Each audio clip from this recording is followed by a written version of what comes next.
any potential new members here? Excuse me, Joe, maybe you want to rephrase that because now I'm assuming all you see are old faces and I'm not happy with that part of it. That's a good one, Ellen. I'm sorry.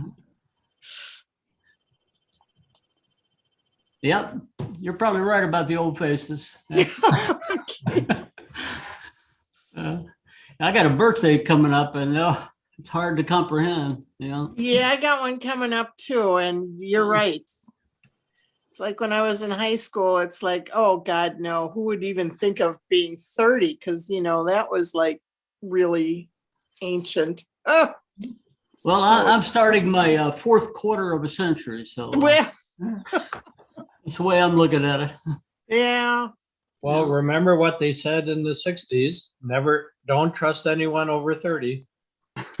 Yeah, we're all untrustworthy, I'm sure. Well, I guess so. All right.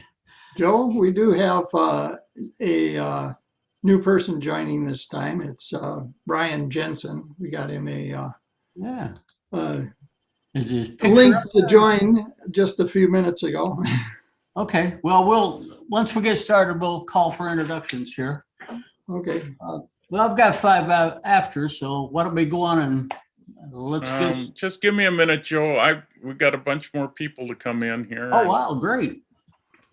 I'm working as fast as I can.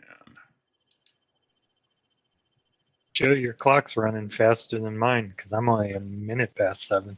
Yeah, Yep. my computer says 7:01, but it's nothing Yeah, wrong dude. with being excited about the camera club.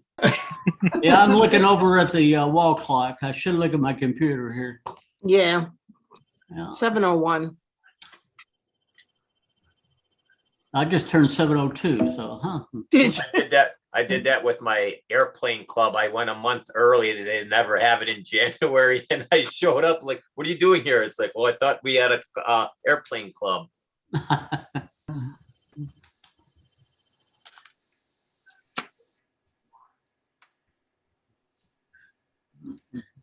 Okay. What kind of plane do you have? I don't have any right now, but I'm also on the board of directors at the EAA Chapter 1158 out of West Bend. I'm a lapsed pilot, too old to fly anymore.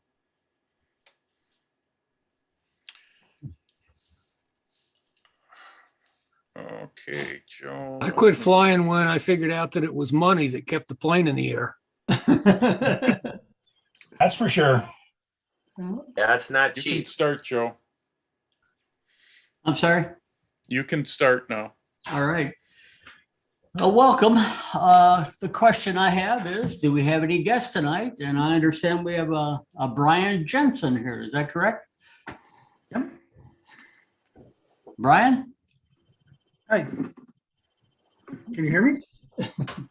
Barely, but go ahead. Oh, really? Well, what we normally do is like to introduce you and have you tell us a little bit about who you are and why you're into a camera club. I've been into photography for a lot of years, and been a member of a few different clubs. Currently a member of the Racine Club. Okay. But I've looked at your site and it looked interesting, so I thought, well, look at joining your club. I do a lot of different type of photography, a lot of macro and a lot of nature, and then a lot of astronomy. So, There must be one of your moonshots behind you. yes, it is. Well, welcome. We meet, as you know, once a month. We're a fairly active club. We kind of do just about anything and everything with a wide range of topics and guest speakers. So welcome. Glad to have you with us. Before we go further, I have great news. According to what I heard today, we only have 19 days till spring. I'm just tickled pink, to be quite frank about it. I grew up down south. I've had enough of this winter stuff. Tonight, I want to thank everybody that submitted pictures for the Architectural Angles Challenge. We'll see those a little bit later this evening. a few reminders. A big thanks to Ellen, as always.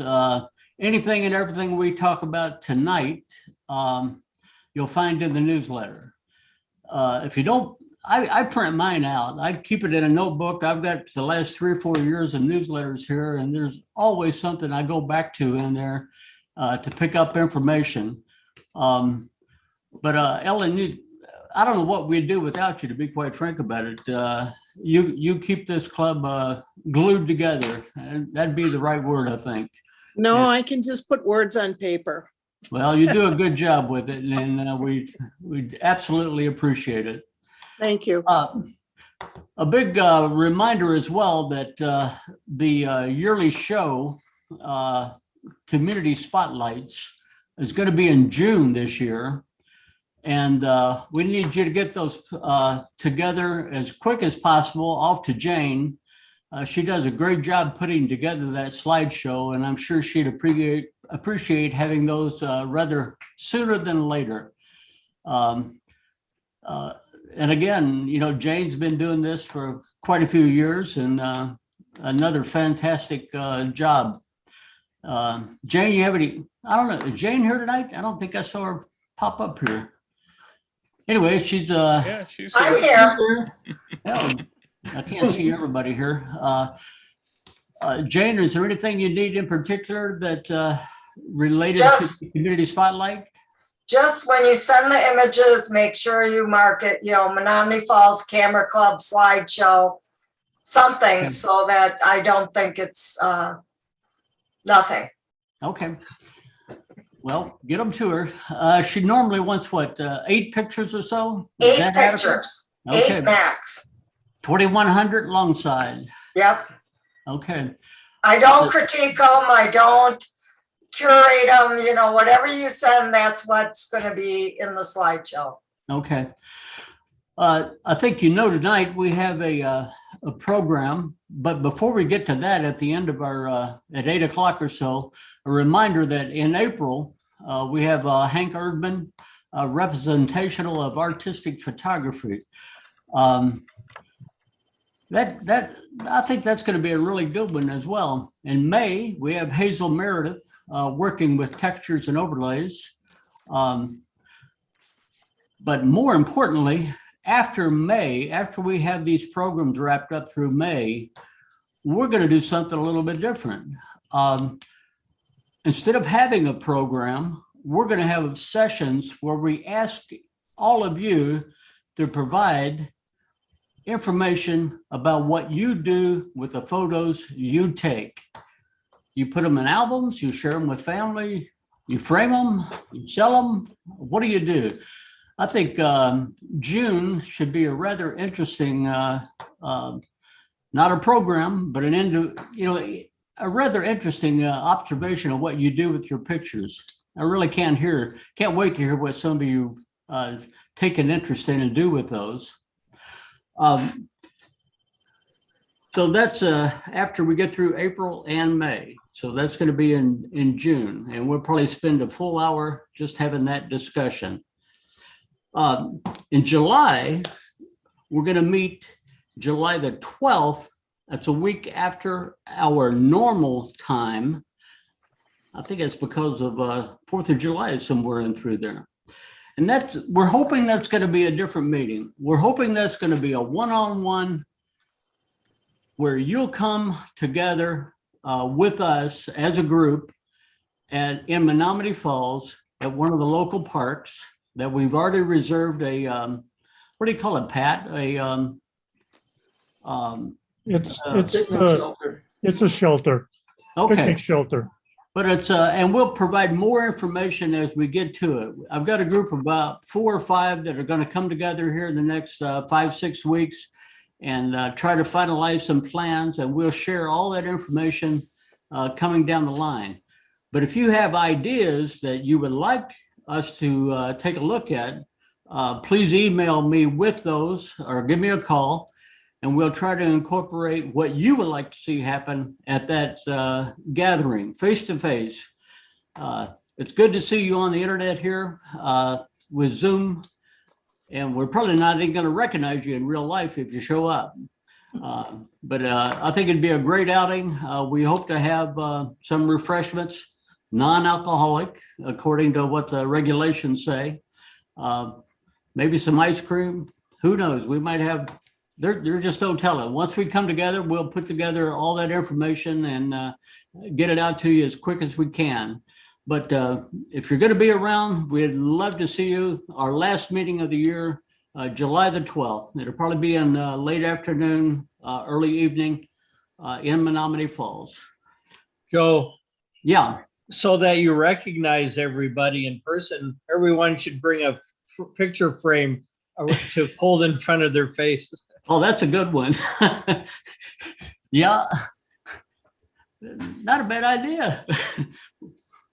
Okay, we'll come up with some ideas and try to pull this thing off and hopefully be able to wrap up the year in an outdoor adventure and have some fun with it.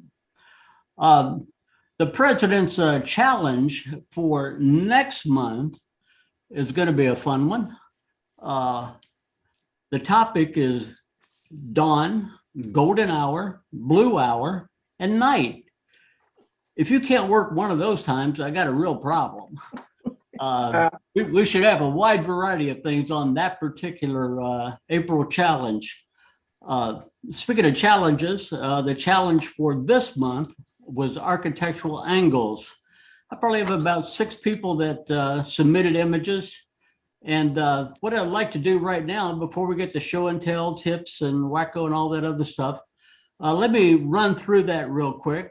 And it's going to be a short little slideshow that I put together. So hang with me for a second as I move your pictures out of the way and I'll show that. I better share screen first. Get back to my right page. That's not it. Well, I have lost my Zoom page. Here we go, right here.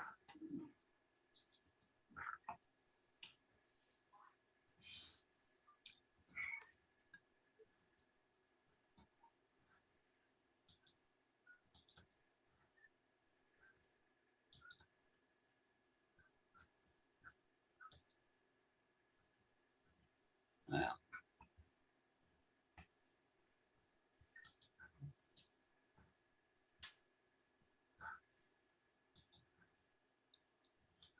No music.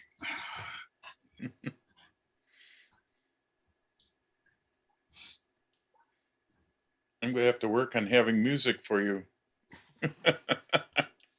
I'm afraid to bring any music. I might get fussed at. I could send you one song that you could use All right. over and over.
All right.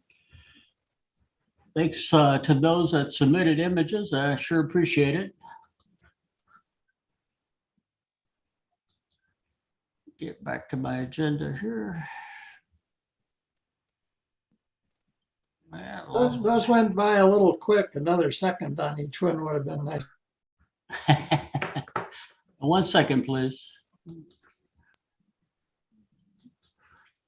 Here we go. So I'd appreciate getting images from all of you for next month.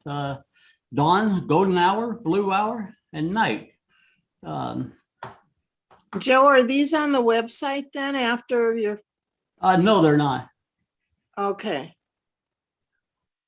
Do you want me to put them on the website? Well, if you send I- them to me, I'll put them on the website. I think Okay. there are some fantastic images there, so Okay. kind of, I'll get them gotta off vote to for Jeff them. then. All right. Yeah. Thank Why you. don't you send me all of them for this year in the Okay. different categories, and Oh, okay. I'll create a whole new page for that. All right. Thank you very much. sure, because it's something we actually do monthly, so yeah, Yeah, why not? okay. All right. Show and tell. Before we get to Jesse and Chris, a reminder, next month we have, is that Linen, Linnea? How do you pronounce that? Linnea? Sorry, I had it, yeah, on mute. It is Linnea. Okay. And then Pat Lynch. But for this week or this month, we have Jesse and Chris. Who wants to go first? I can go first. All right, take it away.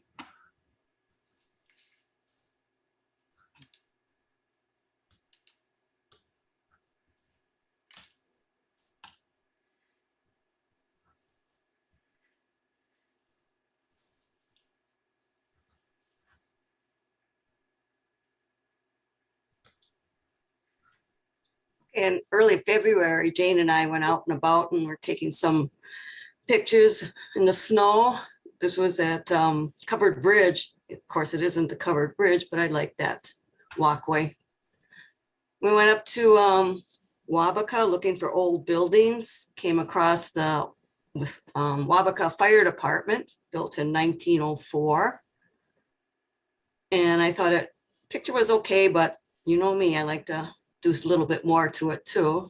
So I took it into, it's called Smart Photo Editor, one of my software programs. And I don't know, kind of made it look like some type of a painting. Then we went over to Stony Hill Schoolhouse. That was kind of neat. I wish I would have got the flag in there, but that flag would be way off the screen. It is huge flagpole. So I don't have the flag. And again, it's a nice little old building, but I did this to it, another effect from the Smart Photo Editor. Then we went up to Harrington Beach. It was a windy day and had a lot of waves coming in. I just thought that was kind of neat looking. I didn't do anything to this one. And from there we ended up, well, we went into port, but there was nothing going on there. And then we ended up at Limekiln Park in Grafton. I was up to port for a sunrise and I wanted to get these clouds in the sunrise. And of course, just when I clicked, these geese flew in front of me. And of course, my shutter speed wasn't fast enough to get them in focus, but I still liked it. I liked the colors and that. And this past weekend, well, not this weekend, but last Sunday, week ago Sunday, we went to the zoo. And this is one of the cheetahs. And of course, through the glass was all streaked and dirty. And so I had to clean that up. And of course, then I put a different background into it so you didn't see all the other stuff back there. And I was so thrilled to get a decent penguin picture. I can never get pictures in that building and they look nice. Of course, he did have, it said exit down here, reflection. So I got that out of there. But then today I thought he needed some help. He didn't look quite right there. So I put them in the snow. There we go. Different backgrounds in there and some fog and lots of snow. And this was from the bike race this past summer. And I was just playing around with some effects in Topaz Studio. This is the Topaz Studio 1, a free version. And it's some type of I think it's called background painter. And then I threw on a grunge effect on it too. And this is one of my older horse pictures. And again, I did this in Topaz Studio, some type of their effects. That is all I have. All right. This would be nice to send to Jeff as well. Chris, you're next.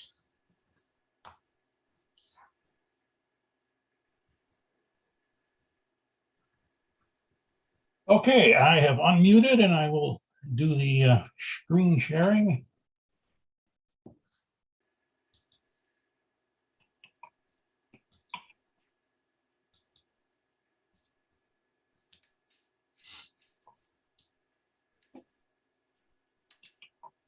I'm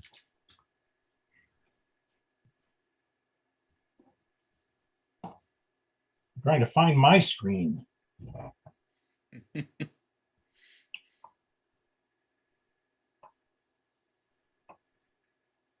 There it is.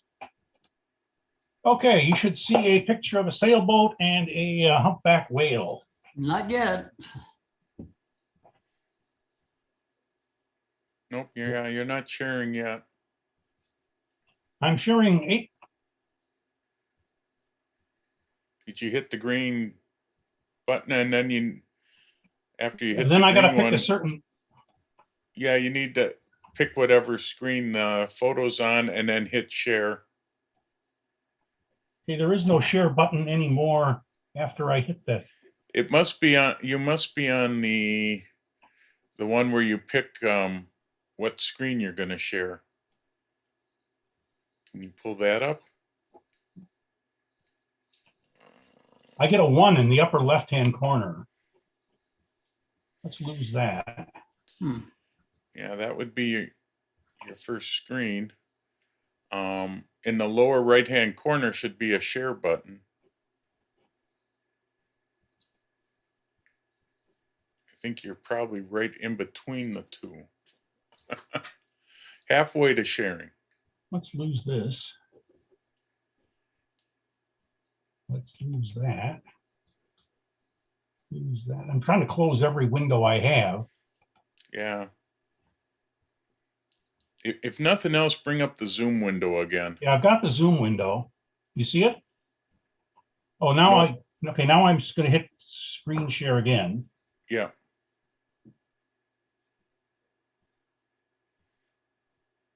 And then you pick which display, and then there's another share button on the lower right hand of that box.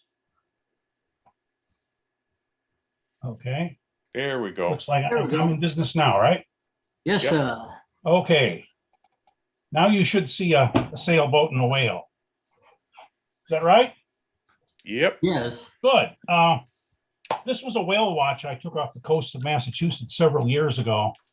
And since I've been bored sitting at home and I finally got a piece of software that allows me to add different skies, I have been adding skies and things like crazy to my pictures from years ago and trying to make them a little more impactful. The actual whale was there and I just, all that's added to is the sky. And I thought that produced a nice effect.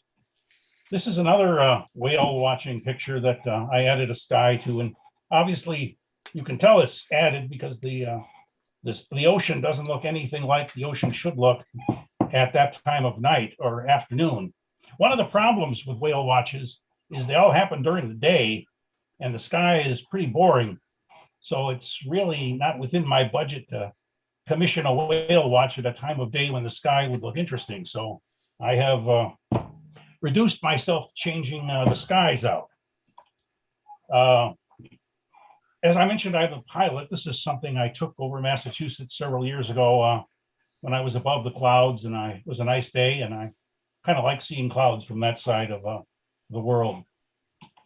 Another air show, this one was from Oshkosh. And again, another problem with air shows is the sky is usually blue and in the middle of the day, so it needs a better sky than is really there. So again, that's another sky I stuck in there. Now we're moving to a covered bridge in southern Vermont. This was an interesting bridge because I had to drive about 23 miles down a dirt road to get to it. Although you can see the road is paved near the bridge where the town is, but it's about as far as I've ever gone off the beaten track to get a picture. That's a penguin. It's called an African penguin, I believe. It was at a zoo I visited some years ago. One of the things I've been doing this summer is buying flowers at the grocery store and taking pictures of them in my bedroom just to have something to do. And this flower happened to show up for $7.98 in a bouquet. So I put my little studio together and just took a picture of it. Oops. That's a picture in Pittsfield, Vermont, of a Quaker meeting house, which is on a farm that used to belong to the Quakers back in the 1900s or early 1900s, when the last Quakers stopped being Quakers, I guess. But it was a nice perspective of a fence. Again, off the coast of Massachusetts, seagulls are an interesting thing to take pictures of, and I kind of like it when I can get a picture with more than one bird in the picture and try to get them all in focus, which is a challenge I set for myself sometimes. An interesting horse I came across in my travels. I'm not sure what kind of horse that is, but I've never seen anything quite like it before. And this is more of a standard horse, a little farm in Vermont. I've spent many hours in my backyard setting up the right situation to take pictures of hummingbirds. Usually I like to use a white background from an old bed sheet and just put that next to the hummingbird feeder. And if necessary, just edit out the hummingbird feeder if the bird happens to be too close to it. This is off the coast of Vermont, or excuse me, of Maine. And the lighthouse, you could probably tell, is not a real lighthouse. It came from my brother's bedroom, where he had a little figurine of a lighthouse that I was able to take a picture of. And I've stuck it in maybe about 7 or 8 seascapes that I've had over the years. Again, something to do in the wintertime. This is a lighthouse in Oregon, which is actually pretty straightforward. It's on a bluff. So what you're seeing is the whole lighthouse, which is only about 15 feet high. And because it's on a bluff over the Pacific, it didn't have to be that big, but I've never seen a lighthouse that quite looked like that before. So it's an interesting picture. Some years ago, I went to an orchid show, and these 2 orchids attracted my attention. Red always attracts my attention when I'm taking pictures. These are some of my neighbors. I don't know who they are, but I was in a park on Halloween, and they were setting up some pictures of themselves. And I happened to be across the pond and saw them from a distance. So I just borrowed their effort and took a picture of them playing some little game. And again, birds flying, something I like to do. And these 2 were kind of nice to look at. Another thing I've chased over the years is waterfalls. This one is in Western Massachusetts, I believe.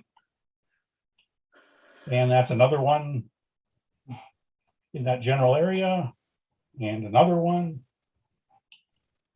And we're back to little flowers that I took a picture of in my bedroom. The black, I only have white backgrounds, but I found a pair of black pants and draped that over the white background, and I was able to create a black background, which, and with a little bit of photoshopping, took care of all the material artifacts in the from the pants and made it just solid black.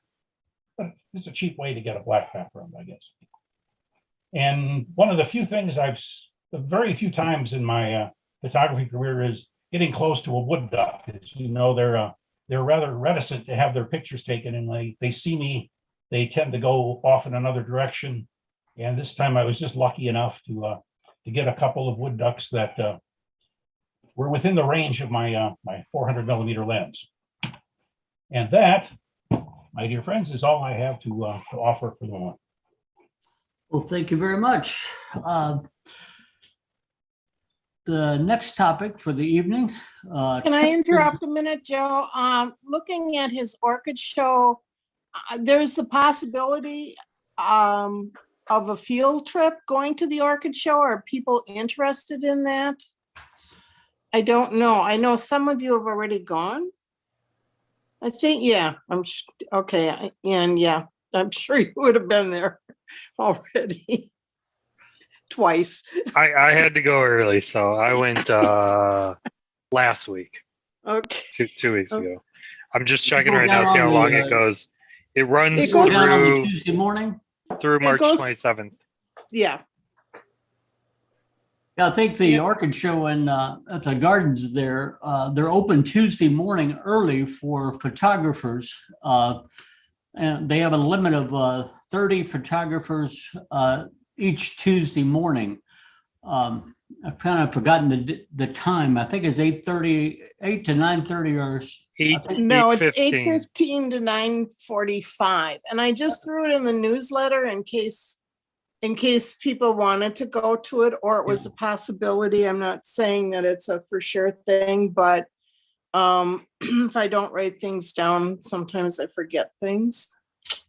Well, the good thing about it, if you drive down as a group, you're only paying for one parking car, but you still have to pay for admission, especially if you're not a member of the. I think you have to pay to get into the building, and then you have to pay for the orchid show, if I So recall. they changed things this year, so everybody knows. So parking now costs to go. So it costs to park there, and it costs to get into the gardens now. You used to, I think, only pay for parking. So now they've changed it.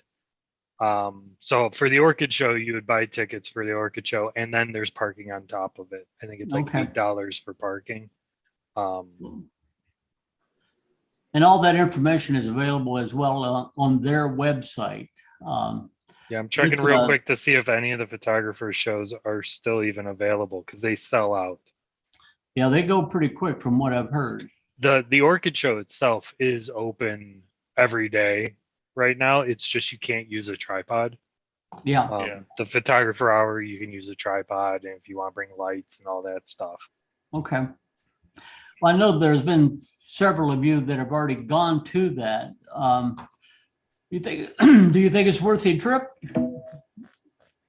I do it Yeah. every year. Yeah, it's nice. Okay. Yeah. Even if you Ken, don't Brian, do and I photographer hour, went- it's nice. Yeah. I think it Ken, goes through Brian the and I 20 went from 10 o'clock till noon, and if you pick a nice cloudy day, it works out pretty well. Yeah. And it's not super crowded. Well, So, that's good. I think weekends are the busiest time from what I've heard. Okay. yeah, I don't think I'd want to go on a weekend, but during the weekday, even from 10 o'clock till whenever they go to, Okay. doesn't work out that bad. And yeah, you have to pay to get in, pay for the orchid show, and the parking's $8. So per All car. right. Well, I'd love to see some pictures from your all's adventures maybe next month. Bring them on. You never know. All right. So did we have anybody, Joe, that was interested in going in the future or not? I know I'm going down with my wife and my daughter next week. Anybody want to tag along on Thursday of next week? I'll be glad to meet you there.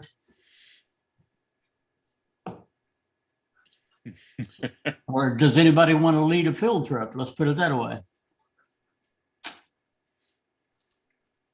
Yeah, we would have put it out for Ken, Brian, and I, but I Yeah. don't find out about stuff till the last second, and I think we made the decision to finally go on a Wednesday afternoon, and we went on Thursday morning. So All right. Well, I would invite you to go down there if you can, and we'd love to see your results. All right. Let's move on to tips and hints. Brian, I think you're going to talk to us about shooting videos with digital camera. Am I correct? Yes, that is absolutely true. Well, take it away. Okay. See if I can figure out the share screen. Let's see. Here we go.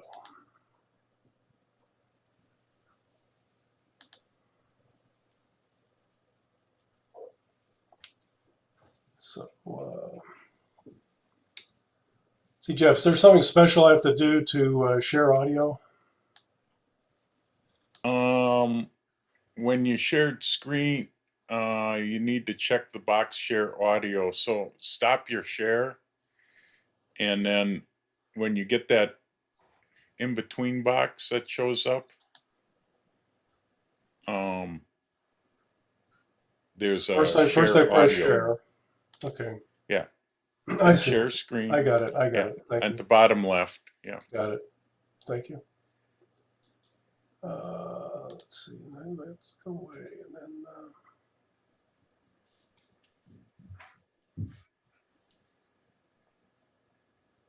Oh, the thing I was going to share went away.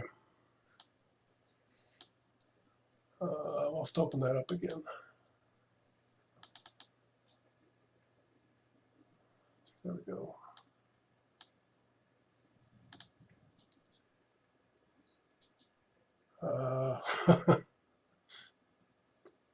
So what I was going to share went away, and then I brought it back up, and I guess I'm going to have to do it again. I'm sorry. Figure it out one of these days. Yeah, hit cancel and get it set up, and then hit the share Yeah, screen. yeah. Third time hopefully is a charm. Yeah. Click share sound. Click optimize for video. Click.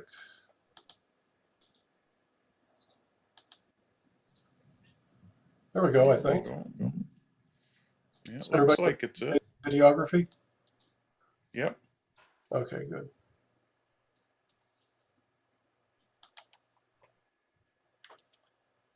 So let's see. So thought I'd share some of what I've learned about shooting videos with interchangeable lens cameras.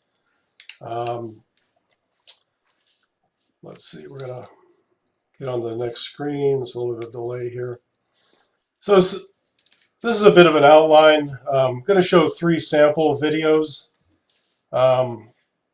with different technology cameras. I'm going to talk about why use a DSLR or a mirrorless camera, when to shoot videos, some basic settings.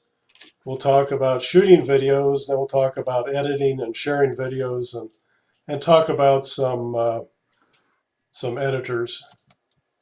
This first one, this is actually an old one.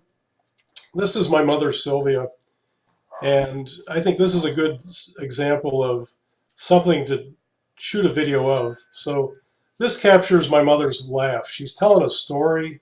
What the story is about really isn't important, but just trying to capture. But why he went to the eye doctor in the urinal, I don't know. I have not heard this story before. But it was the wrong doctor's office. It was so funny. I wake up in the middle of the night and I burst out laughing.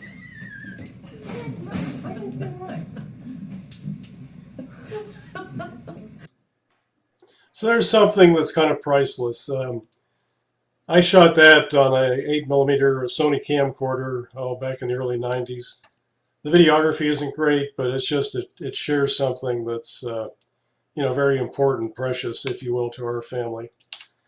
This next, there's 4 clips in here. The first clip is of when I was in Botswana. The water in front of you is a bridge. Seriously, that's called I believe it's the second bridge down on the Okavango Delta. And then there's going to be 3, this blends in with 3 short clips of elephants. just gives you a feel for some of the things that you can do. So hang on, we're going to go for a bumpy ride. That's all of that's the maybe. Hang on to my suitcase.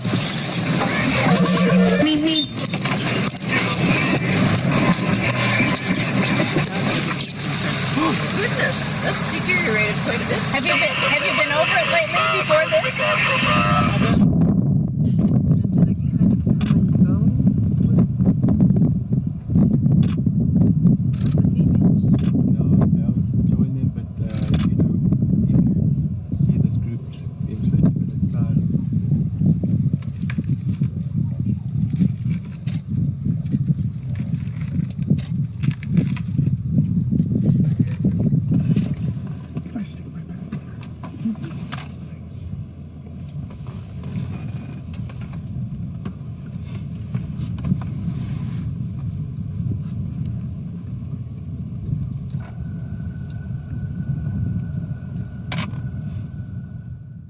So all those were shot with a Nikon D750. I think it was a 28-300 lens, and just shows what you can do with with DSLRs. This next, there's going to be it's a kind of it's a group of clips put together. This past Christmas, I did a video at our church, Capitol Drive Lutheran Church, and this was shot with two Nikon mirrorless cameras in the Z series. One was mounted on a tripod, so that one was fixed during the whole thing, and then the second one was on a tripod, and I was manipulating that depending upon how the service was going. So this just shows what some of the things you can do with mirrorless cameras. The 25th day of December, when ages beyond number had run their course from the creation of the world,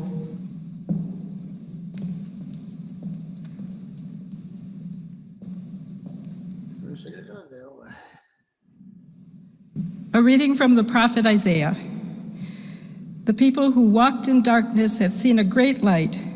Those who lived in a land of deep darkness, on them light has shined. The Holy Gospel according to Luke, the 2nd chapter, Genesis through to Revelation to now. Let us pray. Gracious God, your word made flesh brings harmony to the earth.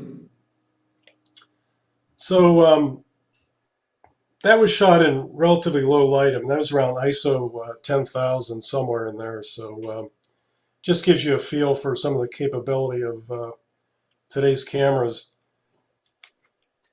Were you using the camera's microphone?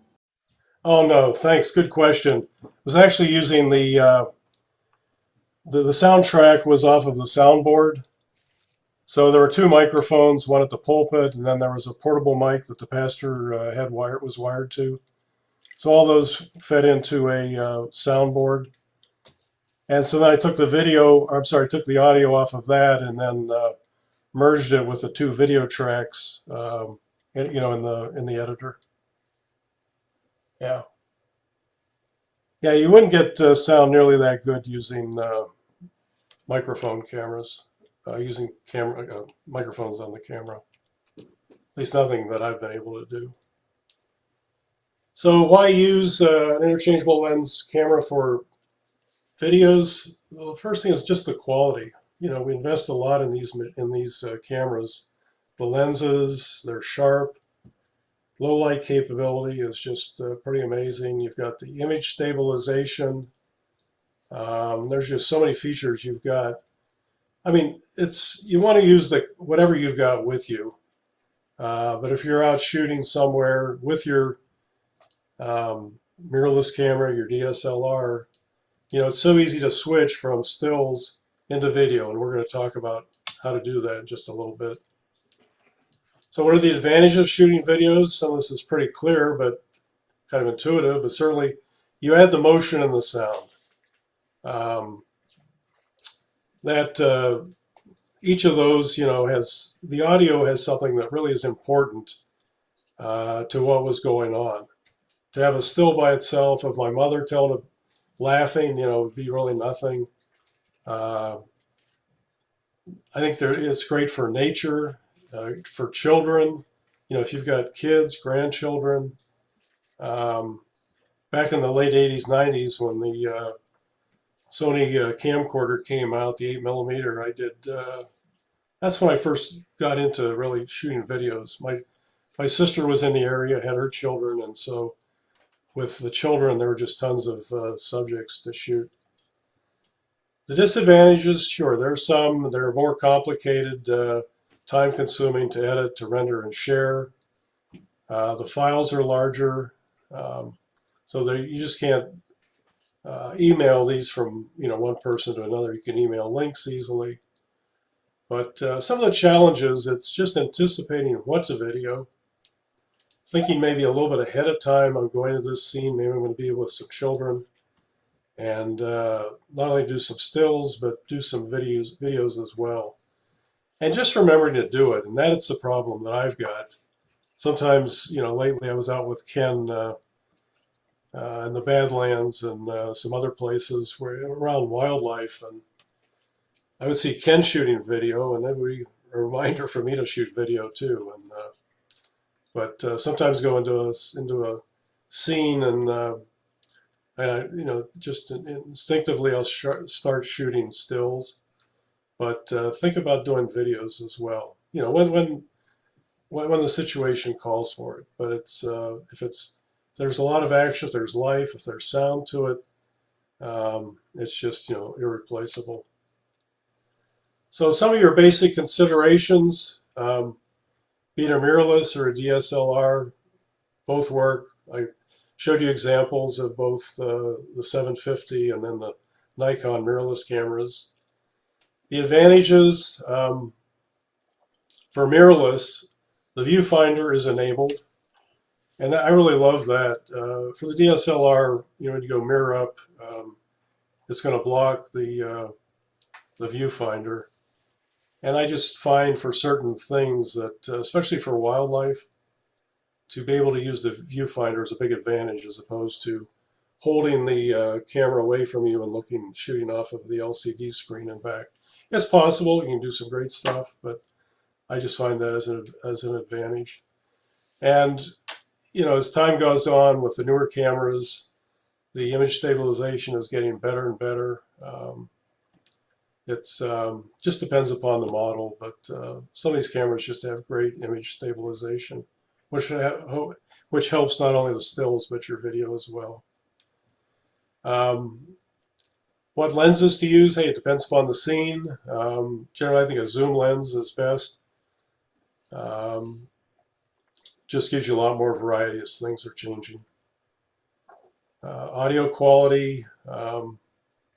Camera might be good enough. I've done a lot of work with the camera microphone, but there are external microphones available. They're not too expensive. You can get them from B&H or anybody, but you can easily add one of those to your camera as well. I have never done that, but I certainly have seen that done, and a lot of people do that. The next, handheld versus tripod. Normally for most work, you're going to be doing it handheld. It's just so much easier. You're out in the Badlands, we'd be out shooting, and suddenly you see some animal come along, and you're going to do that handheld. For more formal scenes like the church, certainly I was on a tripod with both cameras, and you definitely want to use a video head with that, a video head that gives you both pan and what's the other one? I forgot now. But basically give you that 2-axis control.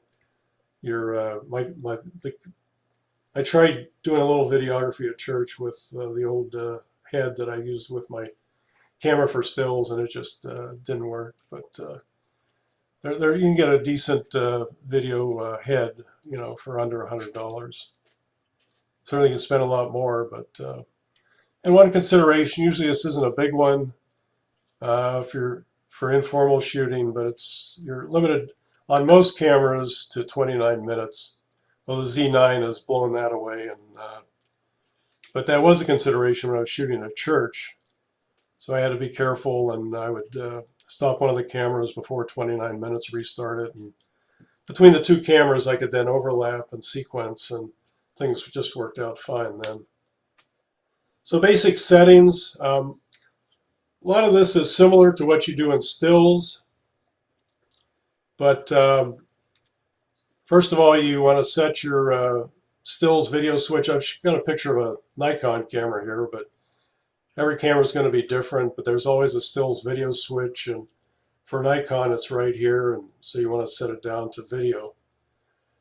Mode, if you're just getting going, just starting out, just go into auto. That's the easiest thing, especially if you got your camera set up to do some stills.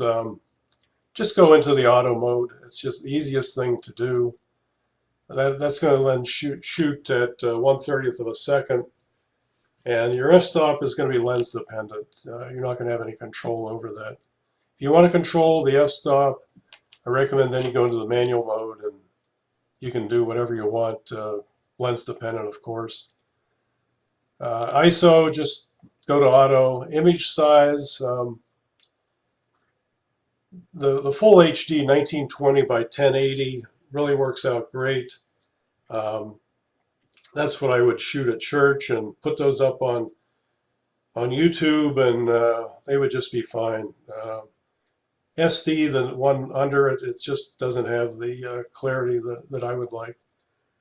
Frame rate, 30 frames per second.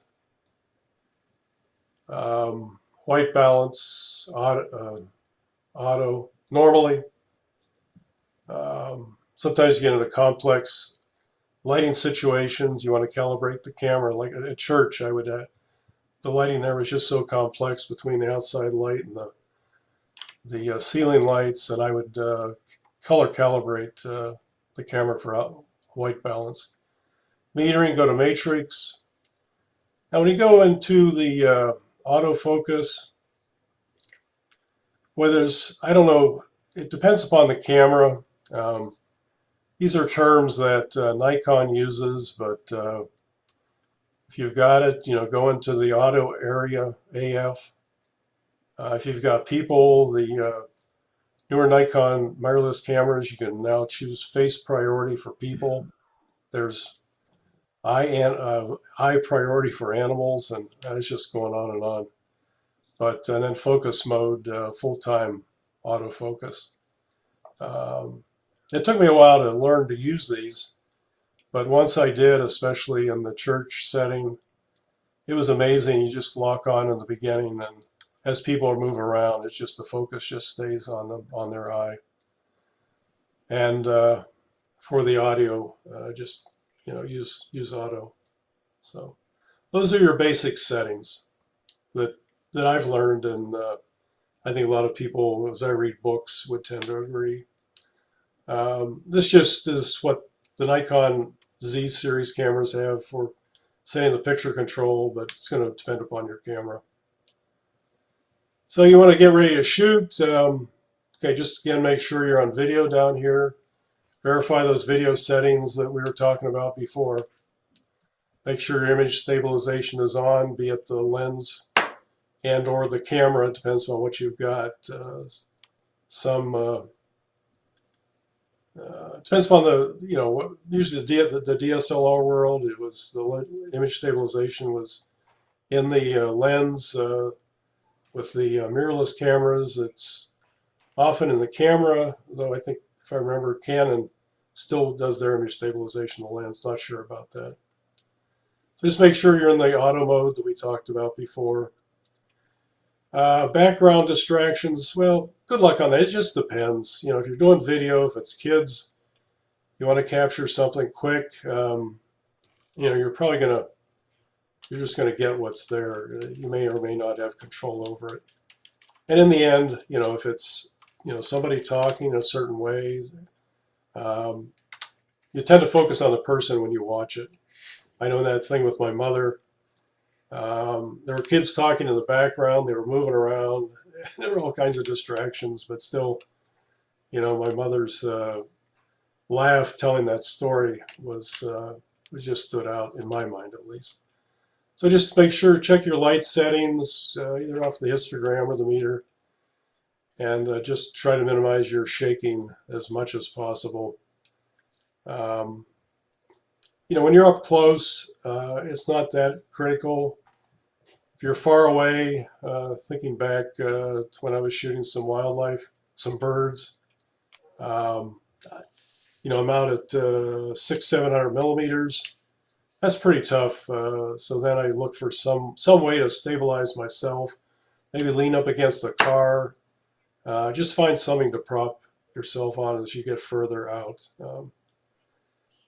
Scene composition, you know, it could be wide, could be close, and we'll talk about that in a moment. But that's very similar to what you do in your stills. So here again, scene composition. In this case, I'm in close to my mother, trying to block out all the other distractions around there. Scene composition here. I mean, with these Ellies, getting them together in larger groups, moving around here. What was cool in this one was after a little while, the youngster came out and was playing around with his trunk a little bit. And here we were watching in tight on this Ellie doing some eating and just focusing on that particular behavior. Scene composition here at church. Certainly, I wanted at some point to capture the whole setting with the Christmas decorations. When a speaker would be up at the lectern, the altar, the lectern or the pulpit, you know, would tend to get in fairly tight on that person.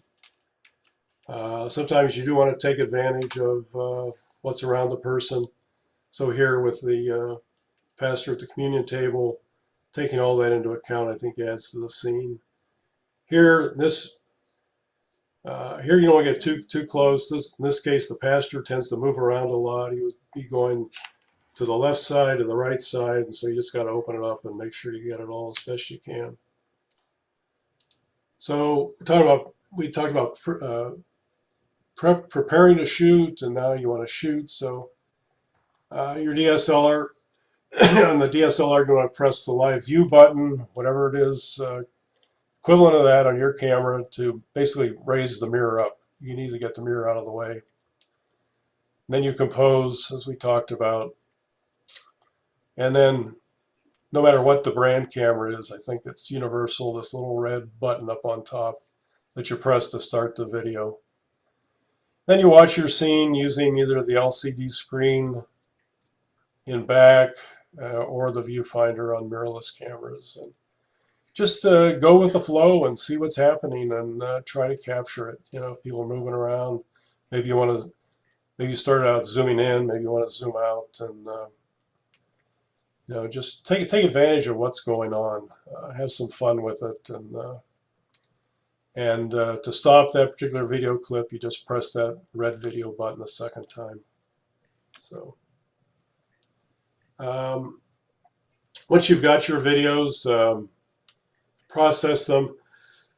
There's some simple ways to do that, but we're going to get into a couple of editors that you might have in a few moments. But the basic process steps are, you know, open your editor, import your file, create your video using edit tools, and then back up your work often.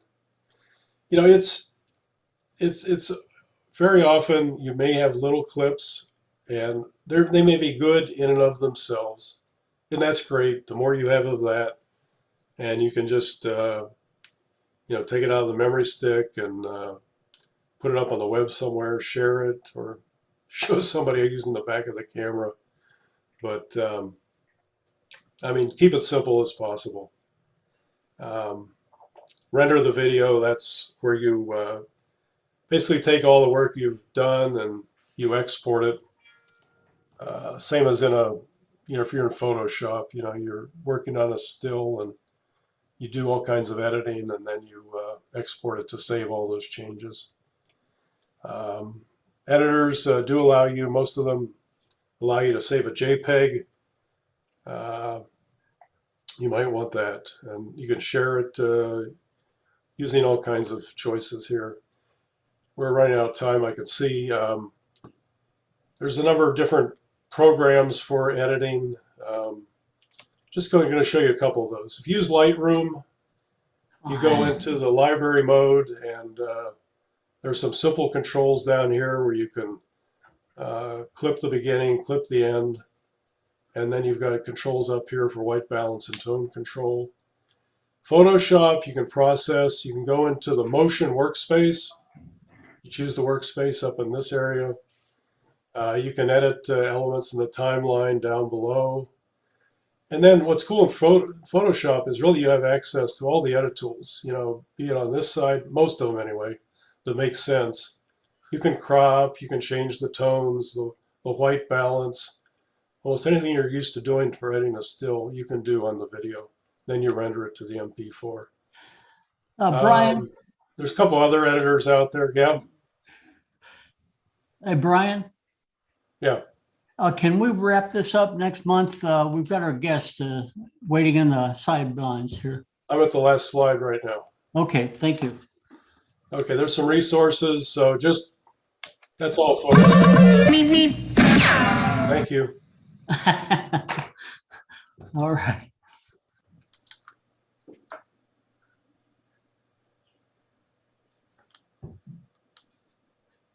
Jeff, is our guest online yet? I certainly am. Welcome. Thank you. Louis, I could spend a few minutes and introduce you. I read some of your bio here. Would you like to tell us a little bit about yourself and then take it away? Well, I think it's better if you just read some of what you have in front of you. Okay, let me pull it up. I'll fill in any gaps. All right, so Louis has a camera in his hand since he was age 14. That's about when I picked mine up. Inspired by his father, he began to explore photography more seriously in high school with a darkroom in the basement.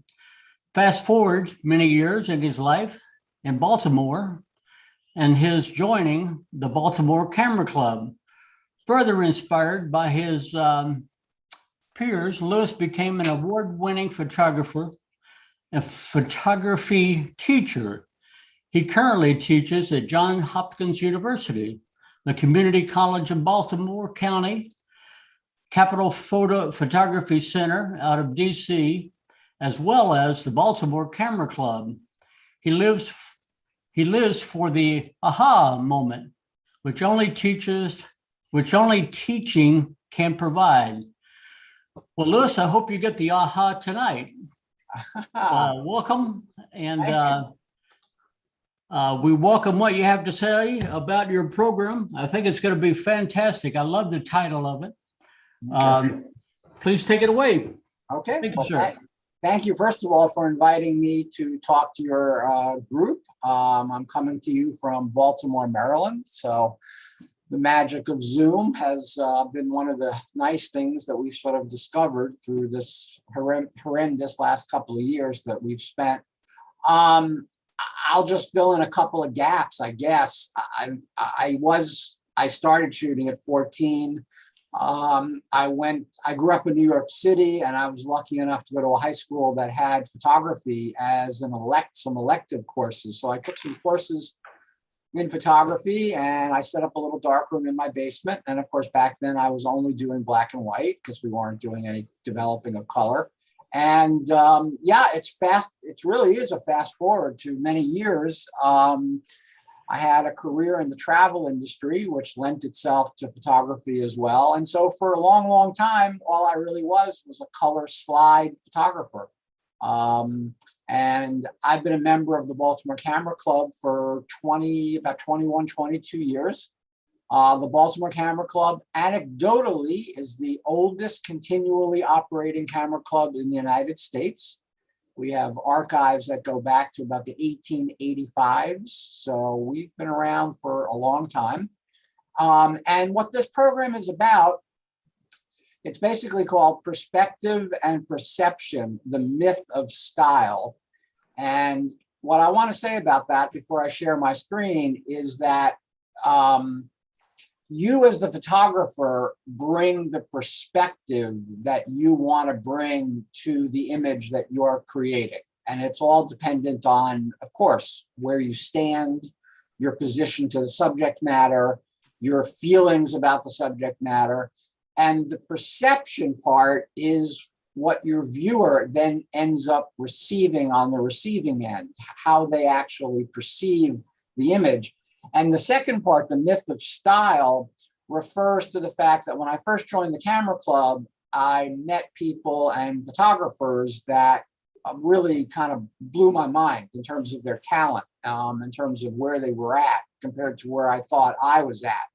And so for the first year or so, I tried to emulate some other people's styles because I liked the way their photos looked. And that, it took me a little over a year to realize that that was really a big mistake. You shouldn't really chase anyone else's style. You really need to develop sort of your own. You don't even have to develop your own style, because as you look at my images tonight, you're going to see that I don't use any one particular style of photography. That it all depends on, you know, sort of what I'm actually shooting. So based on that, I can now do a little share screen action here. And someone just needs to verify that they can see my Lightroom screen. Can you, is my title page showing up? Yes, it Yes. is. Yes, it- Okay, great. So now I can just minimize everybody. All right, so as I said, the name of the program is Perspective and Perception, the Myth of Style. There's my website address. I was lucky enough to get my own name when I went out to buy it, I guess about 8 or 9 years ago. So it's just lewiskatzphotography.com. And that email address is only used for photography. So that separates it out from all of our other stuff that we get at home. So if you want to contact me about the seminar or about anything that we don't cover or any questions that you might have, that would be the olympus21209@yahoo.com. And the final comment I'll make is that I passed to Jeffrey a copy of a SurveyMonkey survey, which he is going to give out after the program is over. That's how I get feedback. You know, I'm used to standing in front of a classroom like at Hopkins and getting immediate feedback from my students.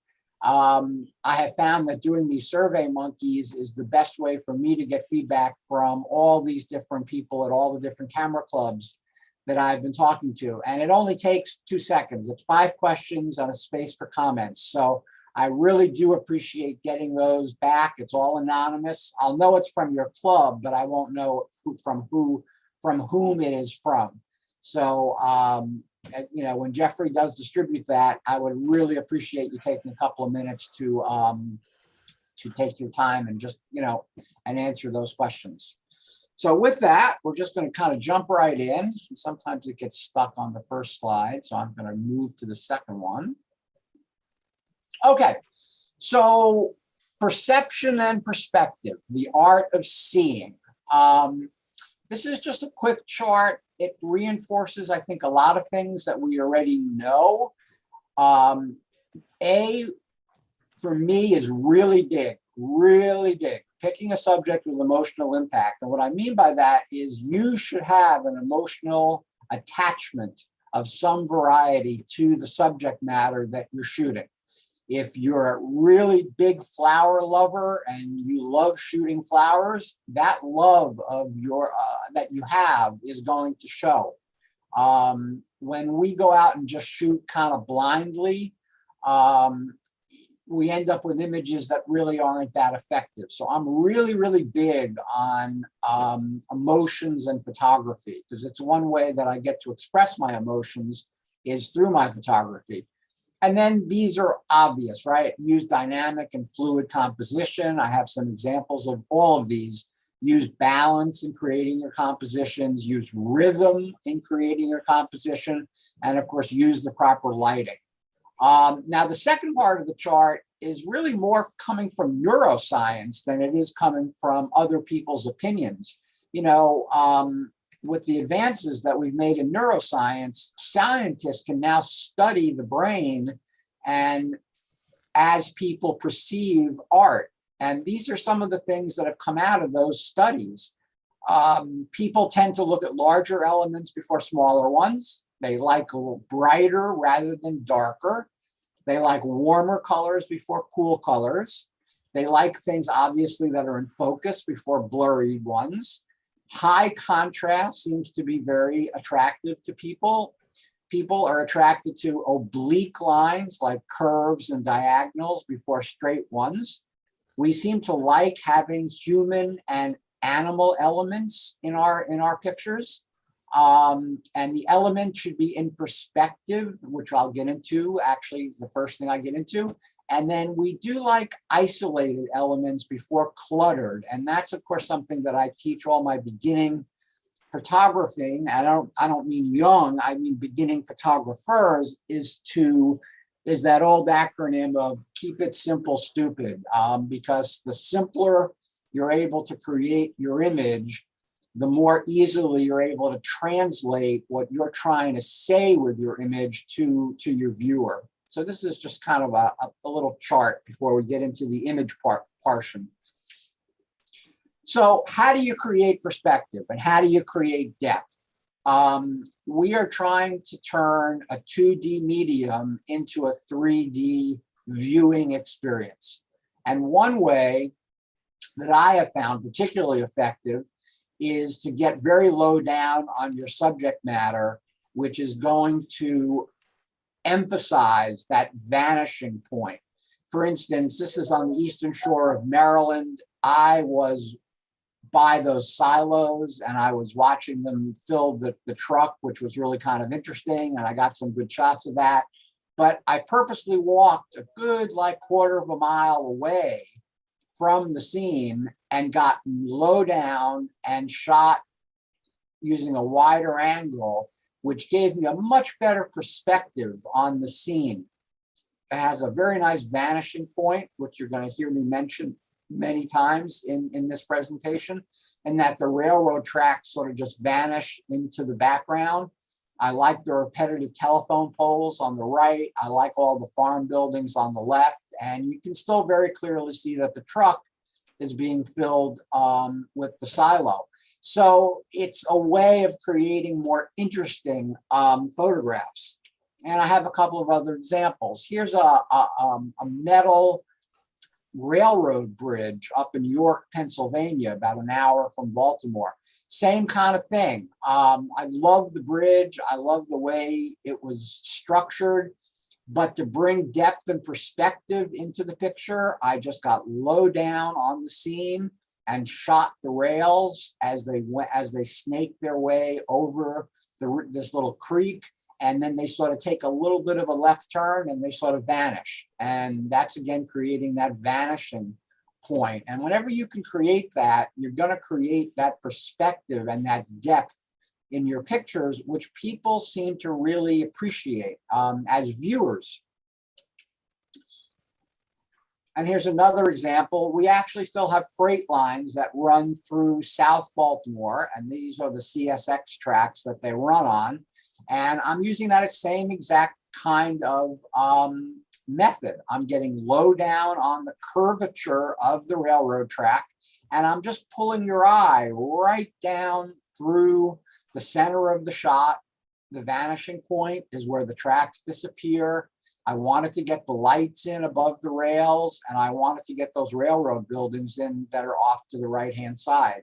So same kind of idea, just building depth and perspective in your pictures. And here's some examples. Here's an example where it's being created for me naturally. So it's not only man-made. This is a river that's about a half-hour north of Baltimore called the Gunpowder River. And I'm taking this off the left-hand bank And I have these beautiful rocks in the foreground with all the lichen growing, but I have this beautiful scene in front of me with the river stretching out to infinity. And what's also really cool is that the bottom part of the picture, the white balance, is very cool. And as the image proceeds, the white balance actually gets warmer and warmer because that's where the sun is starting to peek through. So again, here I am using a natural element, but I'm still trying to create that perspective and that sense of depth by basically including more information in the image, but yet it's still a very simple image and a very simple composition. Here's an example that I shot in Manhattan. Here was an example where another thing that a photographer needs to have is patience, because I found the backdrop before that person was there. What I mean by that is I found the scene. The scene was those two metal fences, which I just loved, the light poles, the trees coming in from the right, and that's an abandoned Con Edison power plant in the background that used to sit on an island in the East River. I think it's since been abandoned, totally razed. You never could get on the island anyway, so it was always very frustrating. But it was a great background, but I didn't have a person. I needed a person, and what I needed then is patience, because I noticed that there was a stairway coming up from the left, and even though I was in a sort of remote part of town, I knew that within a few minutes, someone would come up those stairs. And certainly within about 5 or 10 minutes, this gentleman came up those stairs. There's no way he could have walked the other way. He had to walk toward me. And so as soon as he started walking toward me, I started shooting. And this was just the one that I picked the best. But that human element added to this scene really adds a vulnerability and a different feeling to the image than it would have been if it just would have been the backdrop. Sometimes you find a great backdrop, you just need to be patient and wait for something to happen. Here's another example. I'm in Brooklyn. I'm in an area of Brooklyn called Dumbo, which stands for Down Under the Manhattan Bridge Overpass. And that's the Brooklyn Bridge that you see in the background. And, I wasn't going to try and emulate Margaret Bourke White or any of the other famous great photographers that shot the Brooklyn Bridge so amazingly. So I purposely, again, backed up off of where the bridge actually was, and I'm using the different elements in the image to draw your eye to the one span of the bridge, the warehouse, the cobblestone street, and actually on that cobblestone street, those are old trolley tracks that probably, were put in the early 1900s, and they just never bothered to sort of take them out. They're obviously not used anymore. But I'm using all of those things as leading lines that just lead you to what I want you to see, which is that one span of the Brooklyn Bridge. So again, I'm using my vantage point to create a perspective, and that perspective is going to create a certain perception in the way that the viewer sees the image. Here's another one done naturally. This one actually was done this fall. The club, we normally do 2 weekend trips a year, which of course we haven't done. But this past fall, there was a little bit of a break on the East Coast with COVID, and we decided to take a quick dash down to one of our favorite spots in West Virginia, this little town called Davis, West Virginia. And I'm on a bridge overlooking this river, and I just see this solitary rock just sort of staring at me. And I'm focusing in on the rock, but I'm purposely including the rest of the scene to build that perspective and that depth. And the vanishing point in this one is where the river takes a slight bend to the right, and then it just disappears into the mountains. Scale is another thing to play with. I love creating images that play with people's minds, because if you create an image that's playing with someone's mind and getting them to think, That's about 80% of the battle. And so with scale, what you can play with is how people are perceiving this. There's really no way to know how large that piece of driftwood is and how large that piece of sandstone is that it's sitting on top of. And it's all the way, that's all due to the way that the image was actually perceived by me and then actually taken. And scale is another really fun thing to play with. Here's another good example. I'm on a workshop. People are sitting on the beach. They're waiting for the sun to go down to get sunset. I'm like, hey, I'm not going to just stand here. And, so I decided to take a walk. And I was, that old expression about looking up and looking down. This was a perfect example. I looked down and I saw this beautiful weed just growing out of the sand. I didn't add any of the sand to this. This is exactly what it looked like. But again, I'm playing with your brain because you don't really have any sense of how large that weed is and how large the beach is that I'm walking on. So I really love creating images that make you think and make you wonder about what's happening, in the image. Here's another example of scale and perspective. What I'm doing here is I'm lying flat on my back and I'm shooting straight up at these grain silos. And these may have been the same silos that were in that first image. But by shooting it the way that I did, when I looked at this on the computer, to me, they kind of looked more like rocket silos than they did grain silos. And those stanchions looked like, the things that are holding the rocket back, and that when the rocket takes off, those things sort of fall away. So I'm creating a completely different view of these grain silos by just changing my perspective. And again, the way I'm doing it in this case is I'm literally lying just flat on my back with my wide angle lens, and I'm just shooting straight up at the silos. Here's another example of playing with scale. We used to get bigger snowstorms in Baltimore. We don't really get much snow the last 4 or 5 years. We get a little, but not a lot. But I was out shoveling one day, and as I walked back to the house, I noticed the scene, and I said to myself, well, as soon as I'm done, I'm coming out here with my camera. And again, I'm playing with scale, and what I'm simply shooting here is snow that's piled up in the crotch of our triple trunk ash tree that's in the backyard. But by getting really close and by using a wide angle lens and a vertical perspective, and you're going to notice that I shoot a lot of verticals versus horizontals, I'm just playing with scale because I've gotten so many different reactions from people as to what they think this is. And I would say half the people get it right away, but about half the people really sort of struggle with trying to figure out what this really is. Is it a canyon? Is it what is it? Is it a gorge? But, a lot of people right away see it as what it is. It's just, that's the bark of the tree. And that's just snow that's gathered in the crotch of the tree. But again, I like creating images that play with people's brains.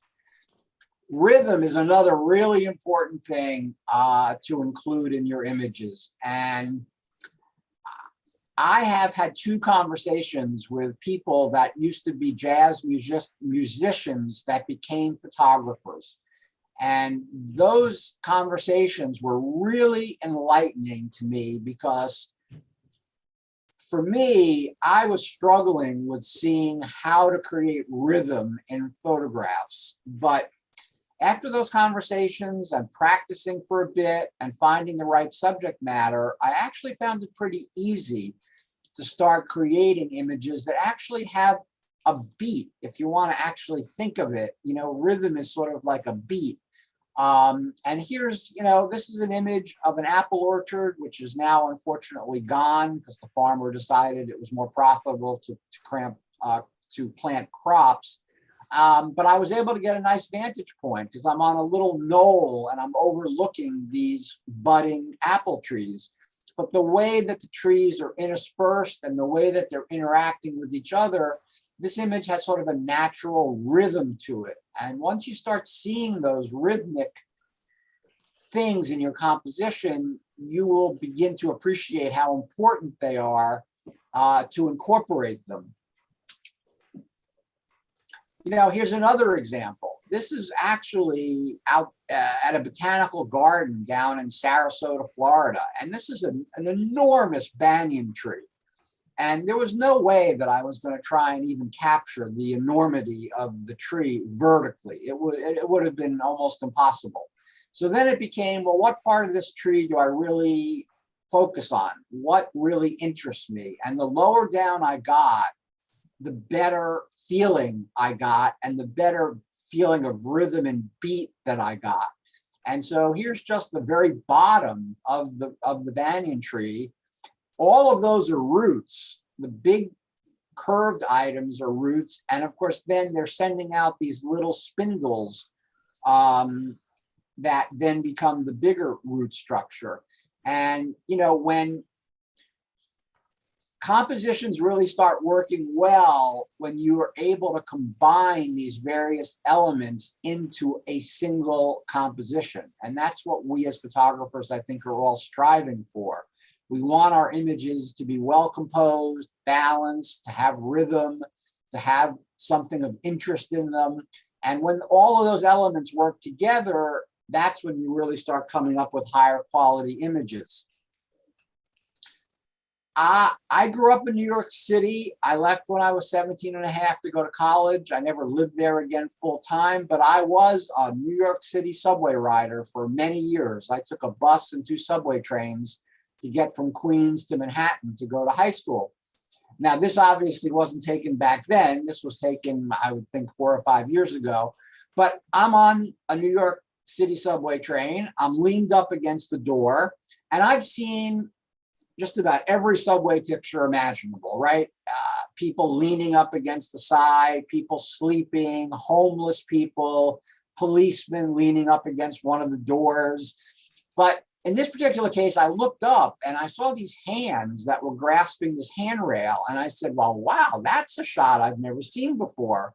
And so that led me to create this image. And not only is it an interesting New York City subway image, but again, it has a really nice natural beat to it, the way the hands are interspersed. And I purposely focused on that woman's hand to the right and used a low aperture, and that purposely made the other hand sort of fall out of focus. And to this day, you know, this is the only type of New York subway picture like this that I've ever really seen that anyone else has taken. And of course, that's the other thing we're always going for, right? Is to be unique, is to create, again, don't chase someone else's style, see what you can find and create on your own. We have roller derby in Baltimore. We will have roller derby back in Baltimore after, I think it'll come back this summer, actually. It's all women's roller derby. It's not the same roller derby that I used to watch growing up as a kid in New York. It's much less rough than it used to be, but it's still a contact sport, as you can see from all the padding that they're wearing. And all I'm really trying to do in this instance is get a feeling of the motion of these two teams that are playing against each other. And it was also really important for me to get that referee standing in the background with the striped shirt on, because he's the guy calling all the penalties and all the fouls. And I purposely left out all details of the bodies. I really just focused purely on the legs and the feet and the skates. And as you can see, some are moving, some are static. It just has a really nice feeling of rhythm and movement to it.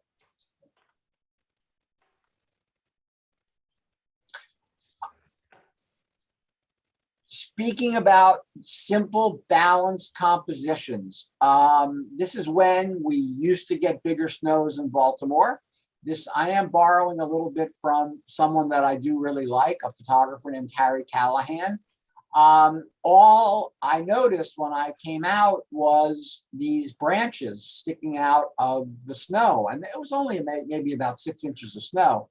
So it was very important to compose this in a way that made for a uniform and unified composition.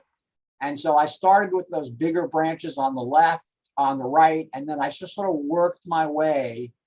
And every branch that you can see in this image actually is somewhat important in the overall composition. And I also love the way that the snow turned out. It looks like the moguls that they were skiing, you know, in the Olympics. So again, I'm really big on very, very simple but balanced compositions. So here's I'm going to show you two examples. What first grabbed my eye was this beautiful hay bale. And it's actually on my way to that river that I shoot a lot called the Gunpowder River. And, you know, this scene is rather static though, because it's very left heavy. You know, you can see great detail in the hay bale, and I've got a great sky going, but there's nothing really else going on. But what else was really going on was that there was more subject matter to include. And once I realized that, it became a much more unified and a better composition. And even though you can't see the diagonal lines that are creating a triangle in this image, there is clearly a triangle that runs from this bigger hay bale to this one to the tree. The tree is a really important element in this image. And then your eye goes to this hay bale in the back, and then it comes right back to this one. And that's where you get that magic triangle of composition, because triangles in photographic compositions are really important in terms of leading your viewer's eyes through the image. Excuse me, I take a sip of coffee every 2 minutes. So this is, you know, I went from there to there, and it's just a huge difference in the way the image is perceived by the viewer. And it's all because all I really did was probably widen my lens a little bit and maybe took a couple of steps back and was able to include so much more subject matter. Here I am at Great Sand Dunes National Monument. I think it's a national park now. This is the one that's in southeast Colorado. It's not a night shot, but I purposely darkened the sky. I wanted the sky to kind of match the darkened color of the dunes on the right-hand side. And on the day that I was there, it was particularly windy, and I was getting these really nice gusts that were picking up the sand. And so I waited for a nice one to come, and I got the shot of the wind picking that top of the sand up off the dune. But again, as you look through the image from right to left, you really get a really nice sense of balance and composition and rhythm in the way that these dunes are sort of just laid out naturally, you know, by nature and the wind, because the wind is constantly moving and shifting these dunes into different forms and different shapes.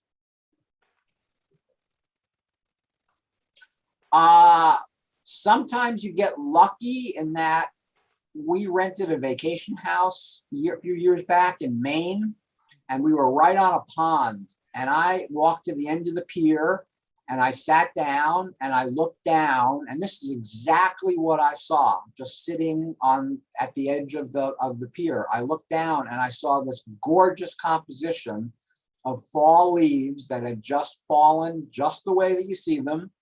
The sticks, I like the sticks. They don't sort of bisect the image, but they sort of add an element of interest to it. You can see how clear the water is because you can see the bottom of the pond really clearly. And I really didn't have to do very much to this in terms of post-processing, because it just sort of presented itself to me already sort of well composed and well laid out. And so sometimes you just sort of get lucky in that you look down at something and it's like, wow, I really like the way that looks.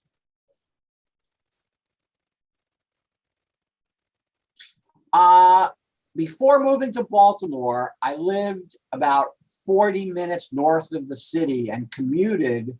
And I lived in a very rural part of southern York County, Pennsylvania. And I rented an old farmhouse that was on about 140 acres of land. That's not where this is, but that's just to give you a little background. So when we do get some weather like snow or fog or ice, I tend, if I don't want to shoot an urban environment, I tend to head up to the area that I used to live in.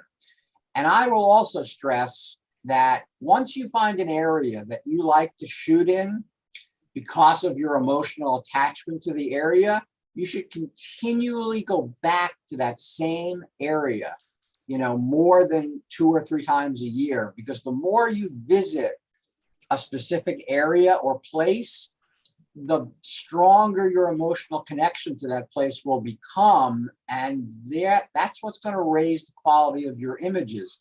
Now, in this image, I really wanted to shoot the horses, but that horse on the left, right over here, this guy, he wasn't in the picture. So right now, think of this picture as just being bisected, like right there. And it really wasn't working as composition. It was just too right heavy. There was just too much going on the right, and there wasn't anything going on the left. So once again, patience was required because there were horses over here. And I just knew that if I was patient, 1 or 2 would walk over. And sure enough, within a few minutes, that one horse walked over and stuck his muzzle in the snow to try and get some grass from underneath the snow. And as he picked his head up is when I clicked the shutter. And that horse is absolutely critically important to the rest of the composition because he balances out the rest of the composition with the rest of the horses and then the trees and a nice little stormy sky in the background.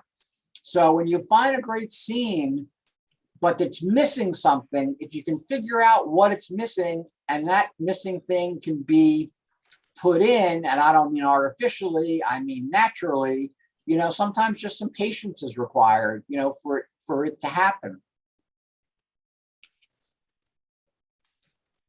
So here's a barn in West Virginia. We were at this same exact spot the year before, and that barn was in horrible shape. It was totally left to ruin. It was like abandoned and the timbers were falling in and it was in horrible shape. And so on that trip, we, of course, being lovers of abandoned things, we really focused our attention on the barn itself because it just had so many interesting things going on. We came back the next year and someone had miraculously fixed the barn up and painted it. So now the barn wasn't so interesting anymore. So I had to rethink about, well, what do I now want to do with this composition? And so what I did was I walked around to the other side of the pond. And as soon as I looked through my viewfinder and noticed that the reflections of the mountains and the mountains themselves formed sort of a torso shaped situation, I knew that I had found my composition. And the barn is still an important part of the composition, but there's many other aspects of this composition that are very important. You can tell it's fall from just looking at the leaves on the right-hand side. They're all gold and red. But again, you have to sometimes rethink, you know, something that you've seen before, because we were all expecting to go back and continue shooting this abandoned barn, and this is instead what we found. But it was a lucky find for me because I think this turned into actually a much stronger composition. So this is actually at the Amtrak station in Baltimore, which is called Penn Station. It's actually one of my favorite places to shoot because I love the architectural details. It's a very old building. And I'm including this picture just to show again how I worked to balance the composition. Obviously, as I walked by the door, I saw the gentleman sitting on the bench. He's probably on his phone, which is unfortunately what we as street photographers have to deal with these days. Everyone's always on their phone. But I liked the way that I could compose the image by shooting it vertically, making him the center of attention, but yet still keeping in that really nice sconce on the right-hand wall, the stained glass sign offices. Even that mat on the floor is sort of like a leading line that then leads you into this column of light that then leads you right to where I want you to look at, which is the gentleman right there. So again, it's just an example of how to sort of create depth and perspective, because there's definitely some nice depth in this picture. And it's also a way of making sure that you're creating really nice balanced compositions.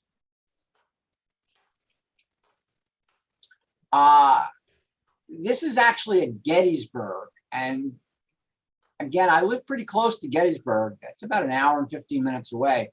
But I find it to be a very, very frustrating place to come back with good images from. And one of the reasons is because it's so busy. And when I say busy, I don't mean with people, I mean with monuments and signs. And they're all important to the history of why we enshrine this ground. So I'm not making any pejorative statements about the Park Service, but getting good images becomes difficult because it's hard to find a way to not include too many of those. But this was one image that I was very happy with. What I first noticed was this beautiful sweeping picket fence, which I just really, really loved. And so I made this guy on the right the anchor position, and your eye then sweeps down right through the fence. It then lights on this darker piece of shrubbery. It then moves up to the tree line, and it follows the tree line to these two barns, and it continues following the tree line. And there's the one monument that's in this picture. There's a gentleman on a horse right there. And then your eye continues on to the other pieces of dark shrubbery, and it leads you right back to the center right there. And so I've created a really nice circular composition. And along with triangles, circular compositions are really excellent because they keep your viewer's eyes on your image longer than they might someone else's images who may not have used such a strong composition. So we've all shot waterfalls. We've all seen waterfalls. We're all familiar with the cotton candy effect and neutral density filters and 2-second exposures and 20-second exposures. And I've done a lot of that work, and I still enjoy doing that work. But here was an opportunity because a friend of mine and I recently were driving around rural Maryland, and we actually came across a small waterfall, maybe about 30 feet wide. And it was on somebody's property, so we were probably trespassing a little bit. And that's an ethical line that each photographer has to decide whether they're going to cross. But the nice thing about this waterfall was that I was literally able to sit down right at the edge of the waterfall. And instead of doing a typical waterfall picture, I concentrated on shooting the top of the falls. And I loved these abstract reflections that I was getting. These are trees that are just up here that are reflecting in the waterfall. And I'm also really loving these abstract patterns that I'm getting. And this is how you can tell it's a waterfall from that upper right-hand corner. That's the actual piece of the falls. And the rest of the falls is all down here, which I've purposely blocked out. So this is a spot that I just recently found that I will go back to. I know I will go back to this spot because I just think every day you go and shoot these reflections, especially as the trees change, they're all going to look different from each other. None of them will be identical. And I like images like that as well. I like images that constantly change.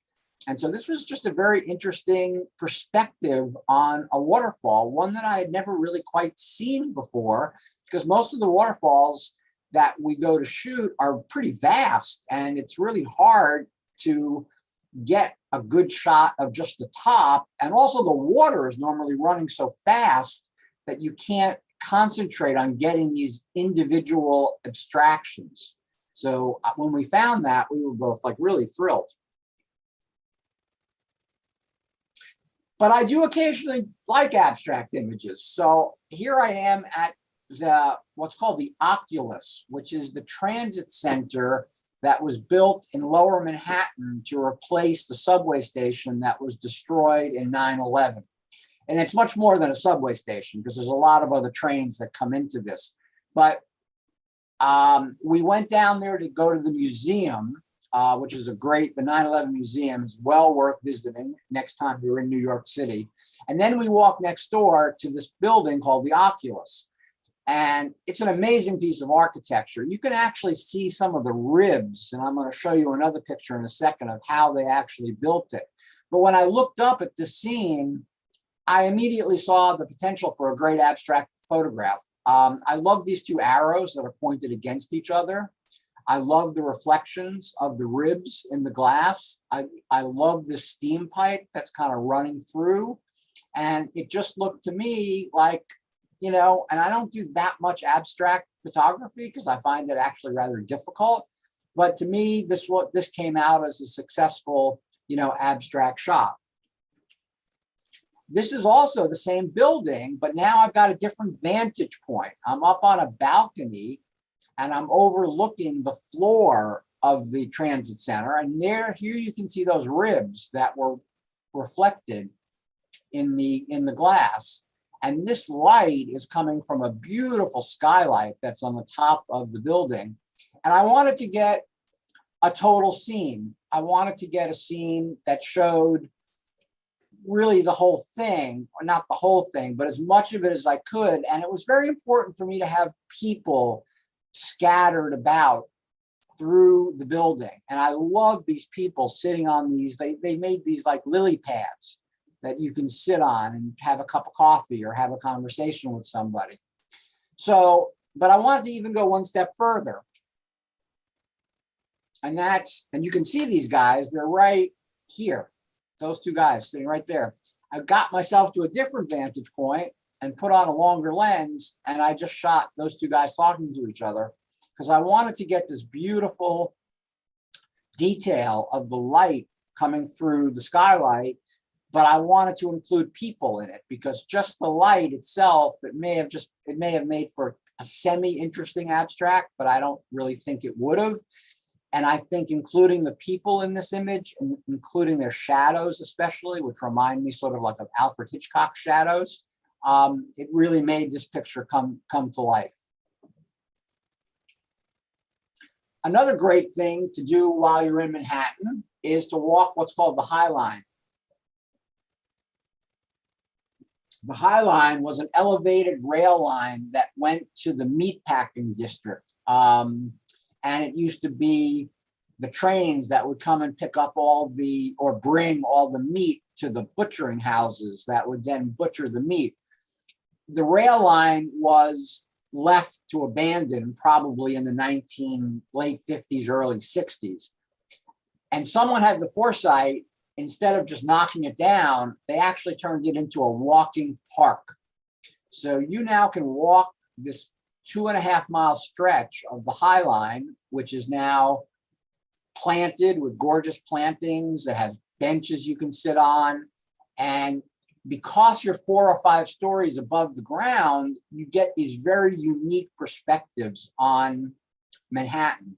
And all this is a reflection of the building across from where I'm standing that's being reflected in this building. And I'm getting all of these really interesting abstract shapes because of the reflection.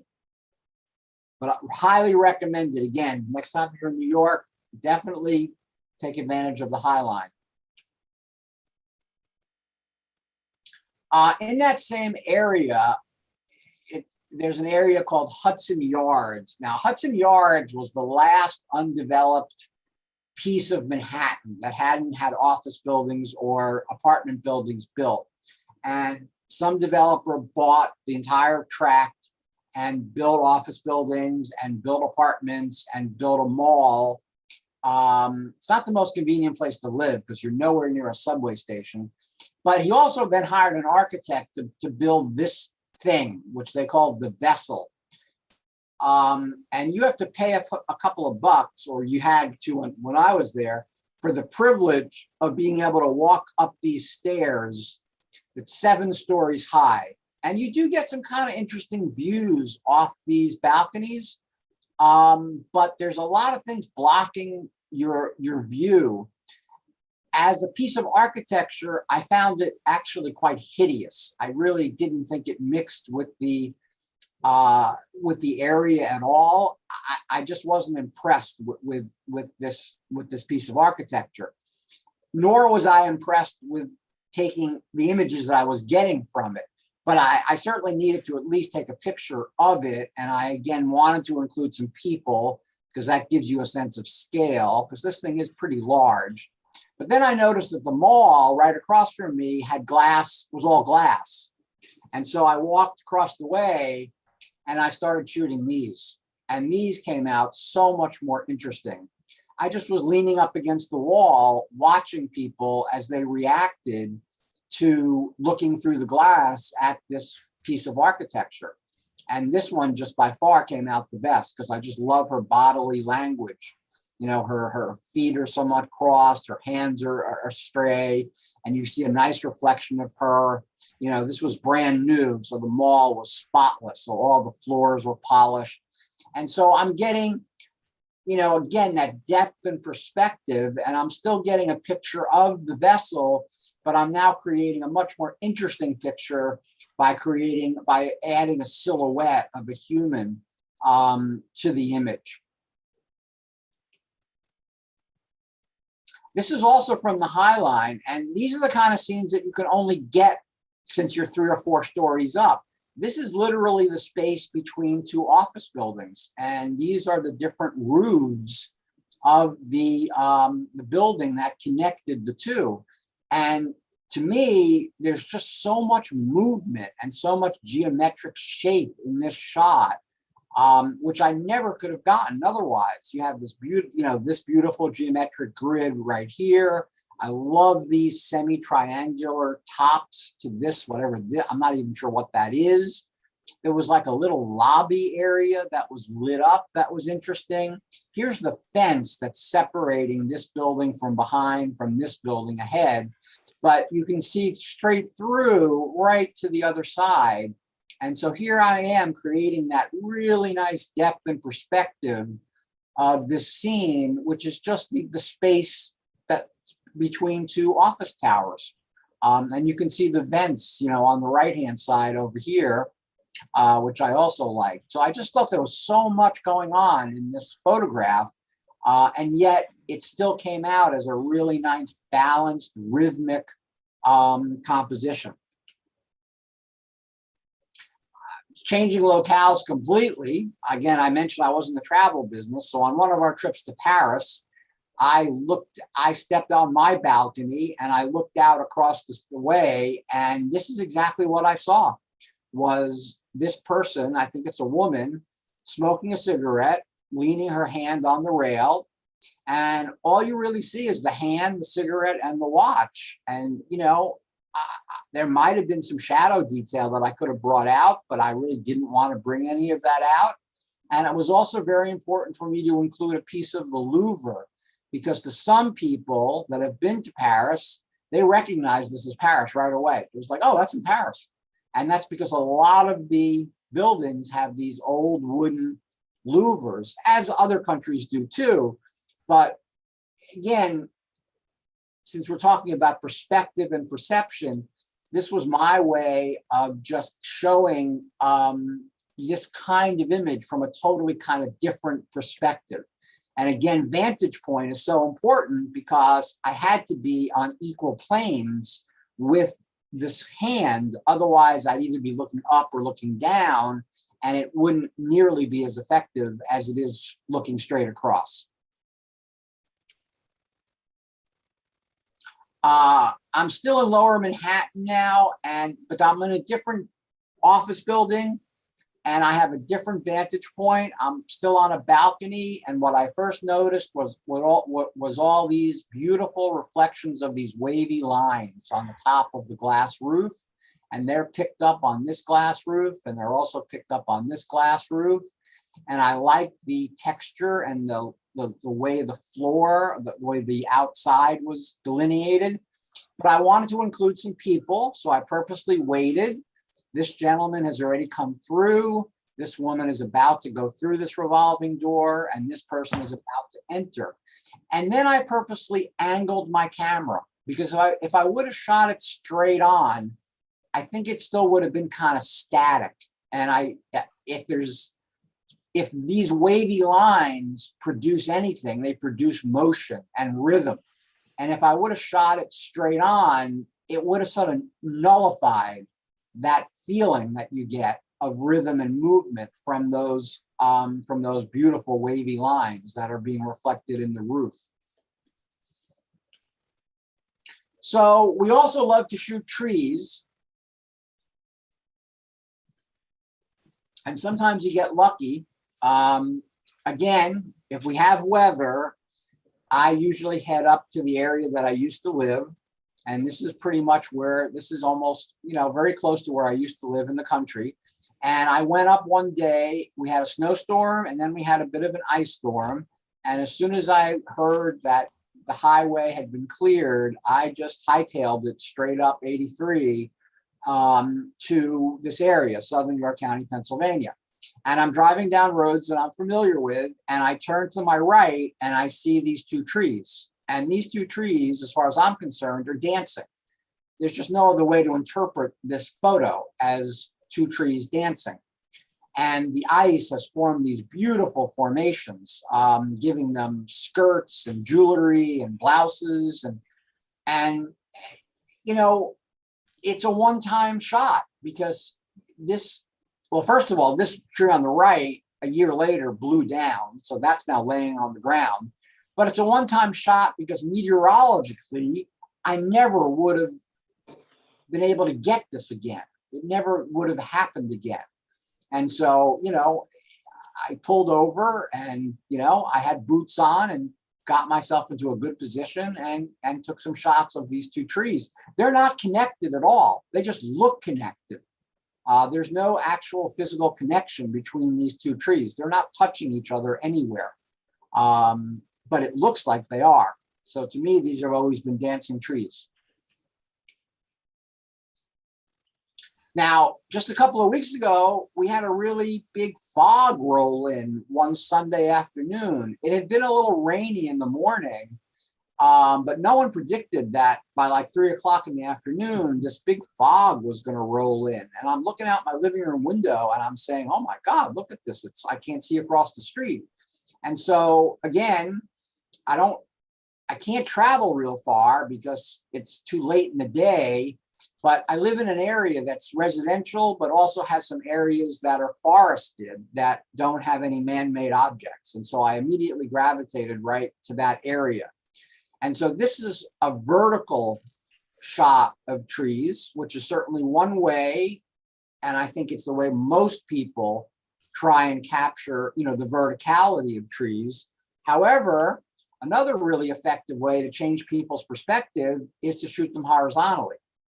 And when I changed to horizontal format, I was able to concentrate much more on some of these very interesting details of the ivy climbing up the trees. And I was able to look for the tonality of the trees that I wanted to shoot, because I had an area that was wide enough that I could have chosen 4 or 5 different compositions.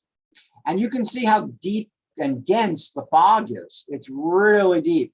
And these images only work if there's nothing man-made that you can see. If you could see a house through here or a car, it would totally take the perspective out of the picture. It is an area of just woods, so there wouldn't be any houses behind it anyway. I'm just sort of making that as a general, comment. So again, this is what it looked like vertically, which I like. But I really like the horizontal a lot more. I just think it's a far more interesting image than the vertical image.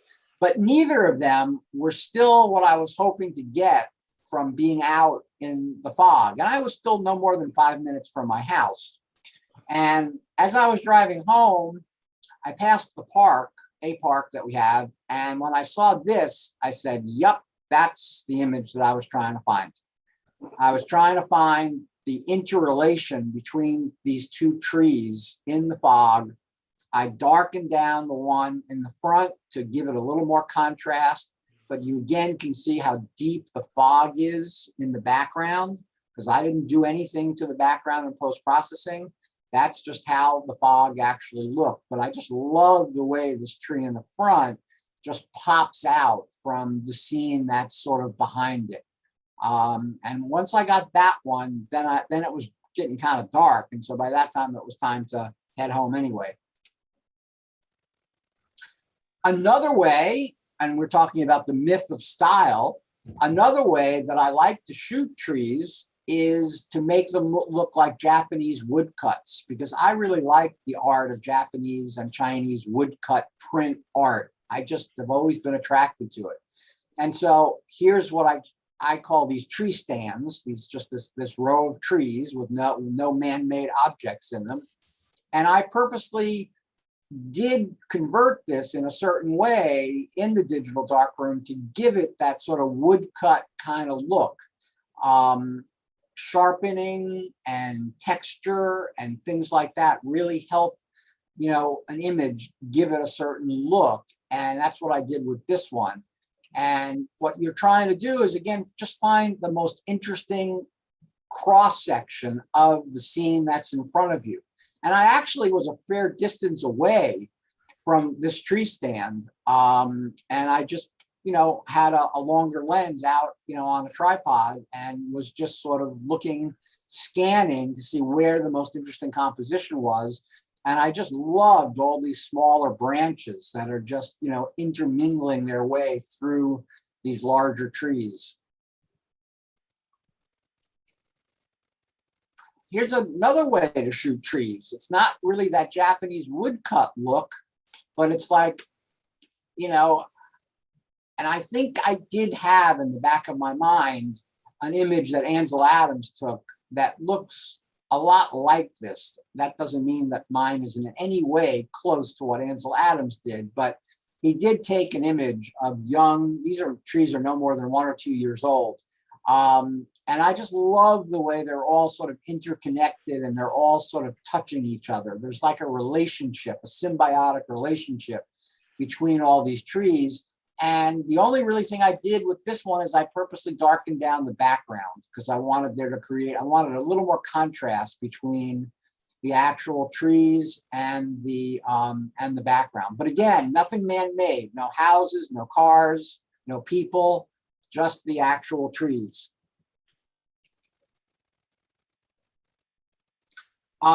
Some people in my neighborhood have sillily planted bamboo as a way to, let's get rid of that one, to separate their house from their neighbor's house. The problem is once you plant bamboo, you can't get rid of it, and it's even hard to trim, and people don't realize that when they plant it. But I was just taking a walk in the neighborhood one day, and I just came across this little bamboo stand. And I just liked the way that certain ones were straight and certain ones were at an angle. I liked the way the leaves were rhythmically placed throughout the image. And I purposely darkened down the background on this one to give it a little more pop and a little more contrast. But this is, just walking around in your neighborhood, you can sometimes find some really interesting compositions to create.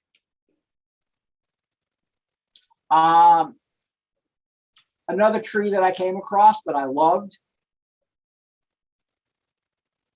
I just love the rhythm of the tree. Certain trees, they just speak to you, right? As a photographer, you're out driving around and you see a solo tree, we call them solo trees. And it's just like, oh, I like the way that one looks. I like the angle that it's on. Now, what I did with this one is I collect hand-tinted photographs by people like Wallace Nutting and Fred Thompson. And as I began to work on this image, I realized that I could kind of make it look like one of those hand-tinted photographs. And that's kind of what I did with my color palette. And if you held this one up next to one of the hand tinted photographs that I collect, it is remarkably similar. So again, it's not my own style necessarily, because I'm sort of emulating what other photographers did before color photography was around, but I really do like the way that it came out, and I really do like this tree. And once I find a tree that I like, I make a note, usually using my phone and its GPS location, so that I can find it again. Because sometimes you just find these things when you're just driving around and you don't have a real good sense of, where you are. Now, this tree I've been shooting for over 15 years. This was probably shot the same day that we had that ice storm, because I can see similar formations. I said before to keep going back to places that you like. This guy, he's sort of like a friend of mine, because I've been shooting this guy for, as I said, over 15 years. And he stands by himself, in a field. And I know one of these times I'm going to go back and he won't be there anymore. He will have been blown down, or it could be a she, or some developer will buy the farm and build townhouses. But as long as the tree is still standing, I'm going to keep going back a couple of times a year. It's part of a route that I take and keep shooting it. So this is what it looked like, I think, that same day that I shot the ice storm. But this is what it also looked like on another day, a completely different perspective on the same tree. A little bit of snow on the ground. I left a little color in the corn, in the fallow corn, and I had a really nice stormy sky behind it.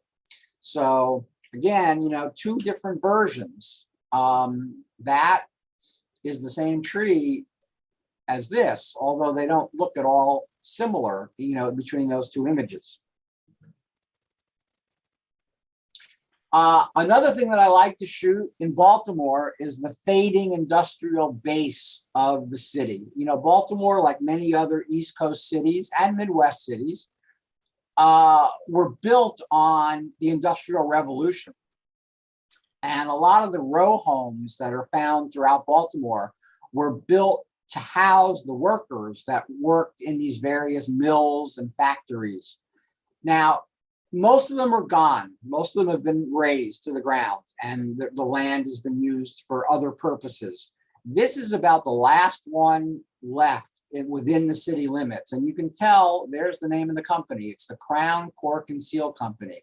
This was the company responsible for making almost all the bottle caps in America from about 1915 to about 1928.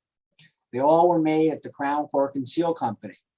And I kind of stumbled across this one day, and I parked my car and I walked in, and this was the first thing that I saw, was this scene right in front of me. And I was like, holy moly, what a great scene. And I love this work, Safely Today. I've never seen today hyphenated before. And unfortunately, someone took this upside down stop sign, which is really unfortunate because it's really a big part of the picture.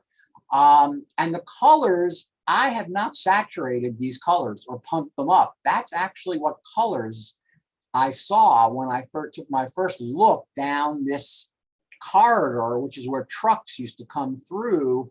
Because as you go down this corridor, it leads you into a pretty big industrial area. So this was sort of the opening shot. And these were some of the things that I found as I walked around. This was a corrugated steel warehouse that was in very bad repair. I'm sure it's going to get knocked to the ground at some point. And I had an enormous wall to choose from to create a composition. So the question was, well, what was the best way to create it? Well, I knew I wanted to keep this slanted this one in down here, because he's a real important part. He's now gone too, unfortunately. But the other important part of this image was where I left these black empty spaces.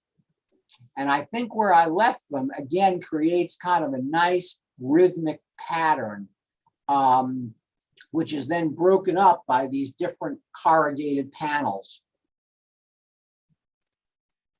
And I also love the rust colored coloring on some of these panels. So this was an image that I didn't even consider converting to black and white because I would have lost all that rust color, which really I think is an intrinsic part of the image. But other scenes that you found there was like, I came across this door. I don't think this door has been opened in 80 years. I mean, from the way that it looked and from the padlock that was on it and from where in the complex I found it.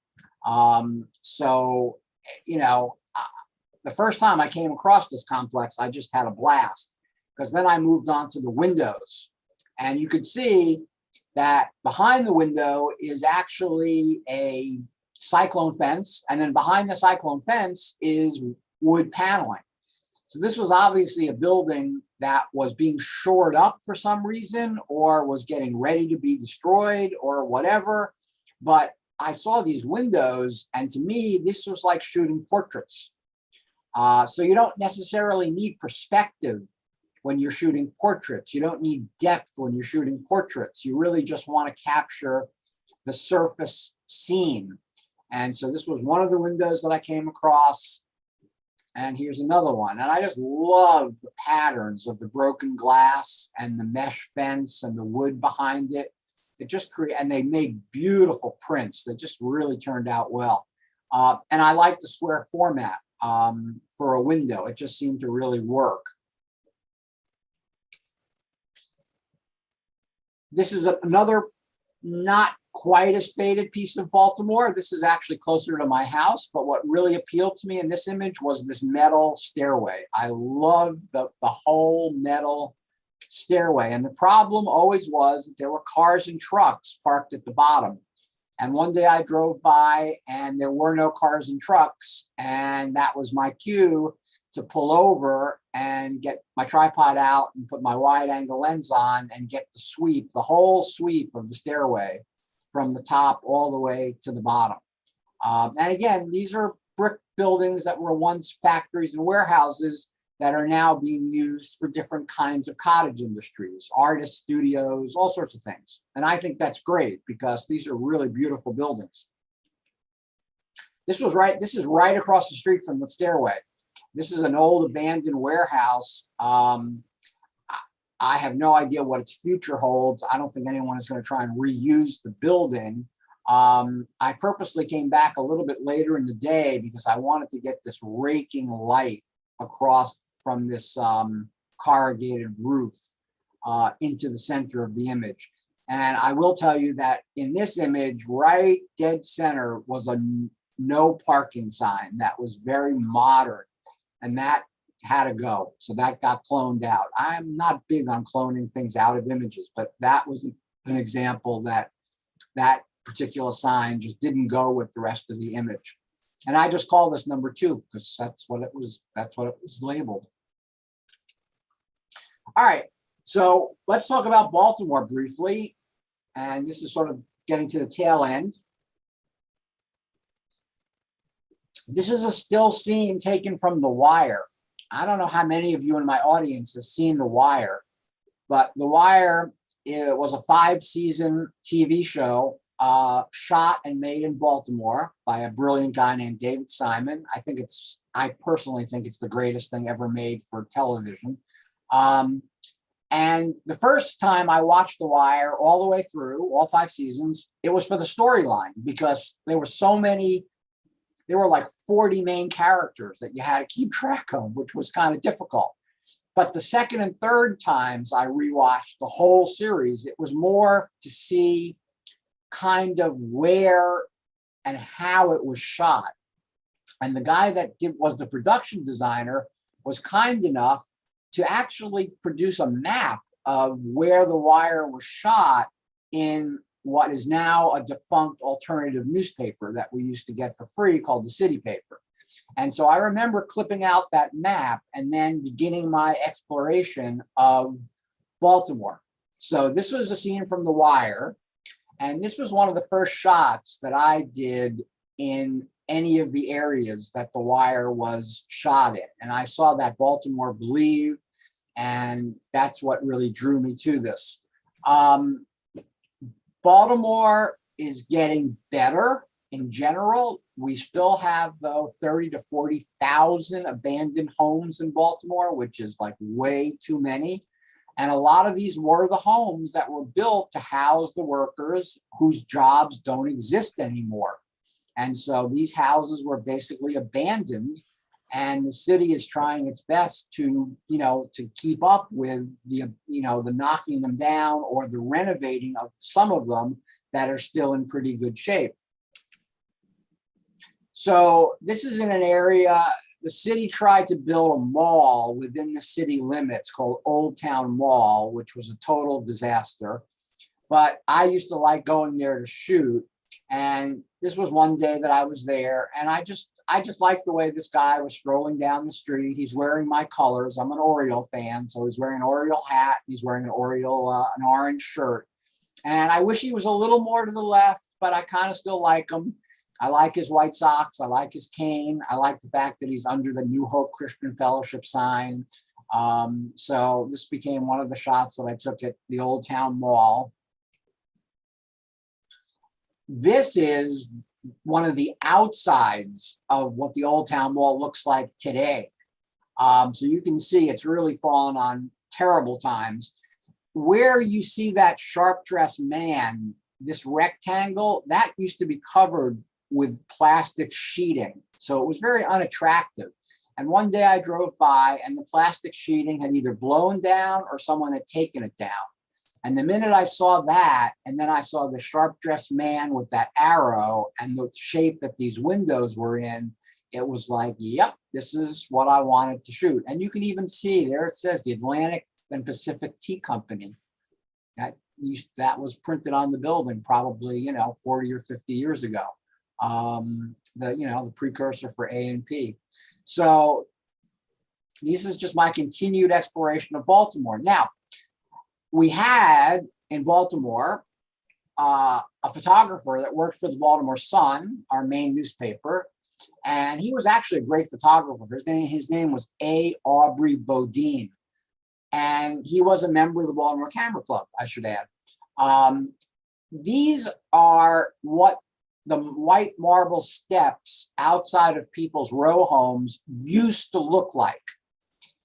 This was way before I was ever in Baltimore. In the 50s and 60s, women supposedly would come out every Saturday morning with their buckets and their brushes and their Ajax, and they would clean these stairs so that they were shiny white. Now, I knew that there was no way I was going to find a block of stairs or a row of stairs that were anywhere in the kind of condition that these were in. So what I preconceived in my mind, which is another thing to do about imagery, is, sometimes you have an image in your mind that you haven't found yet. And I had an image in my mind of what the stairs must look like today. The first problem I ran into is a lot of people put railings up for safety purposes, so they could hold on to a railing. Well, that didn't fit my image of the image that I had in my head. But one day driving through West Baltimore, I came across this scene, and this is exactly what I had in my head. No railings, and this is what the white marble steps look like on this particular block today. Filthy, dirty. I didn't place any of the props there. That's a half burnt Yellow Pages. There are liquor bottles down in the corner. As I said, Baltimore, we're doing better, but it's still a city that is very lacking in opportunity. Its educational system is still quite poor. There's still a lot of inequality in Baltimore. And I hope that my photography, I'm not trying to take advantage of that situation at all. I'm really trying to highlight some of that with my photography. So this was an image I had in the back of my mind for years until I finally found it. And as soon as I drove by this one block, I was like, that's what I've been thinking about. So here's another example. I'm gonna turn my heater down here. Here's another example. The first thing I noticed as I was driving down this block was that doll that was nestled in those cinder blocks. And I first just shot her. but that wasn't giving me the depth and perspective on the scene that I really wanted to give it. And again, by getting low down and including her as the main object, but it also including the whole sweep of the street, all the way to the buildings that you can see in the background, it makes for a much more effective image than just the doll, surrounded by cinder blocks. That might make an interesting abstract, but it wasn't sort of what I was going for. And this block is actually mostly abandoned at the time that I shot it, but there were some houses toward the end that were still occupied. These are occupied. These are the backs of occupied row homes in a different part of Baltimore. And what intrigued me on this image was the color tonality, which I just loved. I love that gray tonality, and the seemingly random nature that those items are scattered throughout those backyards, the chairs, the crutch, the stool on the left-hand side. And it just became a composition decision. What part of this row, back of these row homes, do I want to include? And I purposely kept these white objects, the door and the window, as the anchor point, and then the rest of the image sort of flowed from there. I wanted to include the chimneys, which are just very old style chimneys. And I even grew to like, the telephone pole that sort of gives you some context in the back. I looked at this as black and white as well, but I really like that gray tonality of it, and I purposely turned the saturation down a little bit so it wasn't quite as gray. Here's an example of me coming across a scene which I was drawn to because there's one occupied house surrounded by 3 unoccupied houses, and someone owns a motorcycle or some vehicle that they think highly enough that they've covered, in blue plastic. But this image rapidly became this image. After a while, I developed sort of an HDR preset look, which I started to apply to some of the Baltimore architecture that I was shooting. So this is 3 images merged together. I think there's a topaz filter that I use, and I also do some work in Lightroom. And I purposely left some context on the right-hand side of the image and on the left-hand side of the image. So you can see that this is part of a bigger scene. It's not just the row of these 4 houses. But I like the way this one came out much better than the one I just showed you. It's just a much more artistic and a much more interesting way of interpreting the scene. And this is a similar, I used that preset again, but I turned the strength down. What really impressed me about this building was whoever did the tagging, the graffiti, they actually were brave enough to do it as they came down these rickety looking fire escape stairs, because that's how they got the rest of it spray painted. So that really impressed me that someone took the effort to do that. I also loved the detail on this wooden balcony up here. And I loved the Allah on the bottom. I like the chimneys. I like the tree on the left. And then the trick to this one became correcting the perspective so that it, the keystoning effect was pretty extreme. And so I really worked hard to straighten out as many of the things that I could to make the image look like it looks now. And this is, right off of a major avenue in Baltimore called North Avenue. And I think it's still there. I think the building is still standing, although it's unoccupied. This was one of my earlier shots of Baltimore. And what first attracted me was this cross on the door. I just love that white cross on the door. And these houses next door are occupied. But just the houses themselves wasn't a good enough composition. I really needed to balance the composition.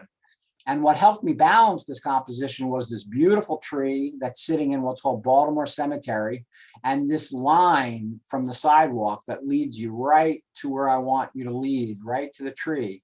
And so this tree and this line balances out what's on the left. And so it forms a uniform composition that has some nice tone and some nice rhythm, to it. And that's what I'm always looking for. I first find the scene, and then I look for ways in which I can make the composition stronger, how to add some balance, how to add some rhythm to it.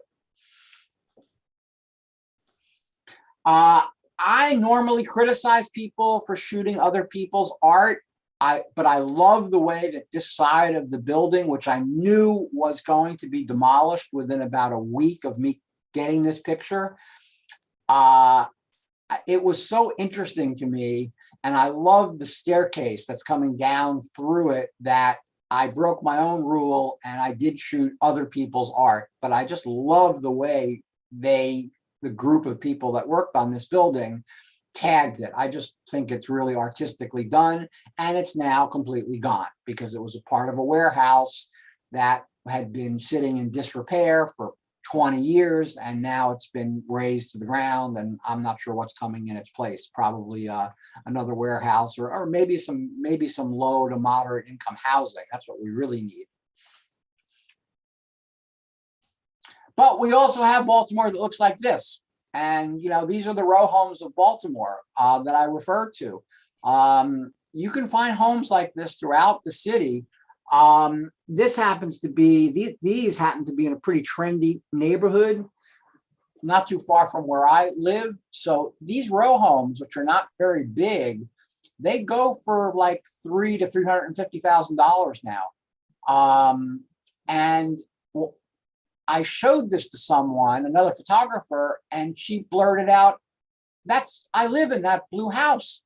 I said, oh my God, I never knew that, Karen. And so we then did a print exchange. I said, well, how about if I give you a print of mine and I'll pick one of yours. And we did a print exchange, which was a great idea to get another piece of art in the house. And her work is really quite good. She does it all on iPhones, but it's really excellent work. But she was amazed when I showed her this picture, and she said, oh my God, that's, you took a picture of my house.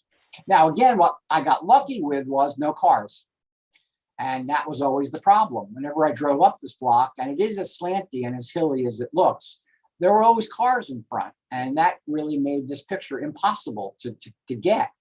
And the one day that I drove up, there were no cars. And so I was like, okay, I can grab it. So when we take images, we have no idea of how important they may become in our lives. I took this image about 6 or 7 years ago, and in an area near where those row homes are, but in a slightly dingier neighborhood. And when I saw that someone had spray painted "Still Alive" on this mesh, it was just like, oh, that's definitely a picture. Fast forward to 2019, and I am diagnosed with lymphoma, which is a type of cancer. And if you're going to get sick, Baltimore is a great place to get sick in, because we have Johns Hopkins, and we've got University of Maryland, and we've got great healthcare in Baltimore. And so I'm now cancer-free. But this image became so important to me because every time I posted a health update on Facebook or some other social media, this was the image that I would always accompany it with. I'm still here. I'm still alive. This thing isn't going to beat me. Fast forward again, and we come into COVID, and this image takes on a whole new value of we are being still alive as a society. And we're going to try our best to not let this, this scourge defeat us. So you just never know sometimes when you take an image, a real simple image like this, how important, it can be throughout your photography life. Because this is now, an image that I'll really treasure because it has so much meaning to me personally.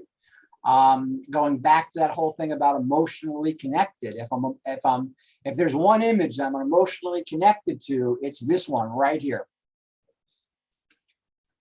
And this is where I'm going to leave you with a great thought. There is always hope. I'm just waiting online for ice cream this past summer, and there's a guy in front of me who has a lot of ink, and I noticed on his arm that he had tattooed "There is always hope," and I just had my camera with me and just grabbed it and just popped a shot or two, and I just like the way it came out, and I love it as an ending message to a presentation, because no matter how poorly things look, there is always hope. So with that, I'm going to stop share. And the floor is now open for questions, comments, open discussion, what anyone wants to talk about. Well, I really enjoyed this very much. Thank you. I love your perspective. Wonderful photographs. Love seeing Baltimore. Love The Wire. I've watched it twice. Yep. Now, what f-stop is your go-to f-stop? Do you have a go-to f-stop? No. No. Really, it all depends on it totally depends on what I'm shooting. Okay. If I want the background faded out, then I'm going to go to a low aperture. If I want it really sharp, as sharp as possible, I try, I'll go up to f16.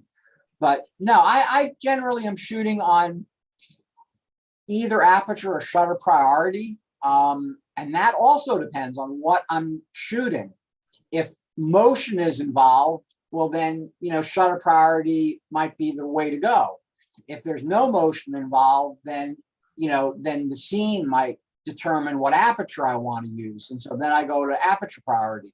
I'm very rarely shooting in manual, and I never shoot in program. I've never really even quite understood program mode. The scene generally decides for me a lot of things, like my vantage point and what settings I'm going to use, and to some degree what lens I'm going to use. Okay. So thank you. I'm glad you enjoyed it, and I'm glad you're a fan of The Wire. Well, great Lucas, show. Lewis, thank you so much. Really enjoyed the program. I used to live close to Baltimore some years ago. I didn't go into that part of town. Yeah. Maybe I should have. Well, why not? Anybody else have any questions of Lewis? Well, thank you very much. All right, and please. I understand you do other programs. Yeah, I have one on. I do one on the art of black and white photography. We'll probably be back in touch sometime. Thank you so much. Okay. Have a Thank good you. evening. It was very good. Very good. And remember, fill out your Thank you, survey. guys. Get it back. Thank you. Done. Thank you, Louis. You did a great job. Thank you. Thank you very much. Well, I think that wraps it up for the evening, folks. Thank you so much for being here. See you next month. Take care now. All right. Good night.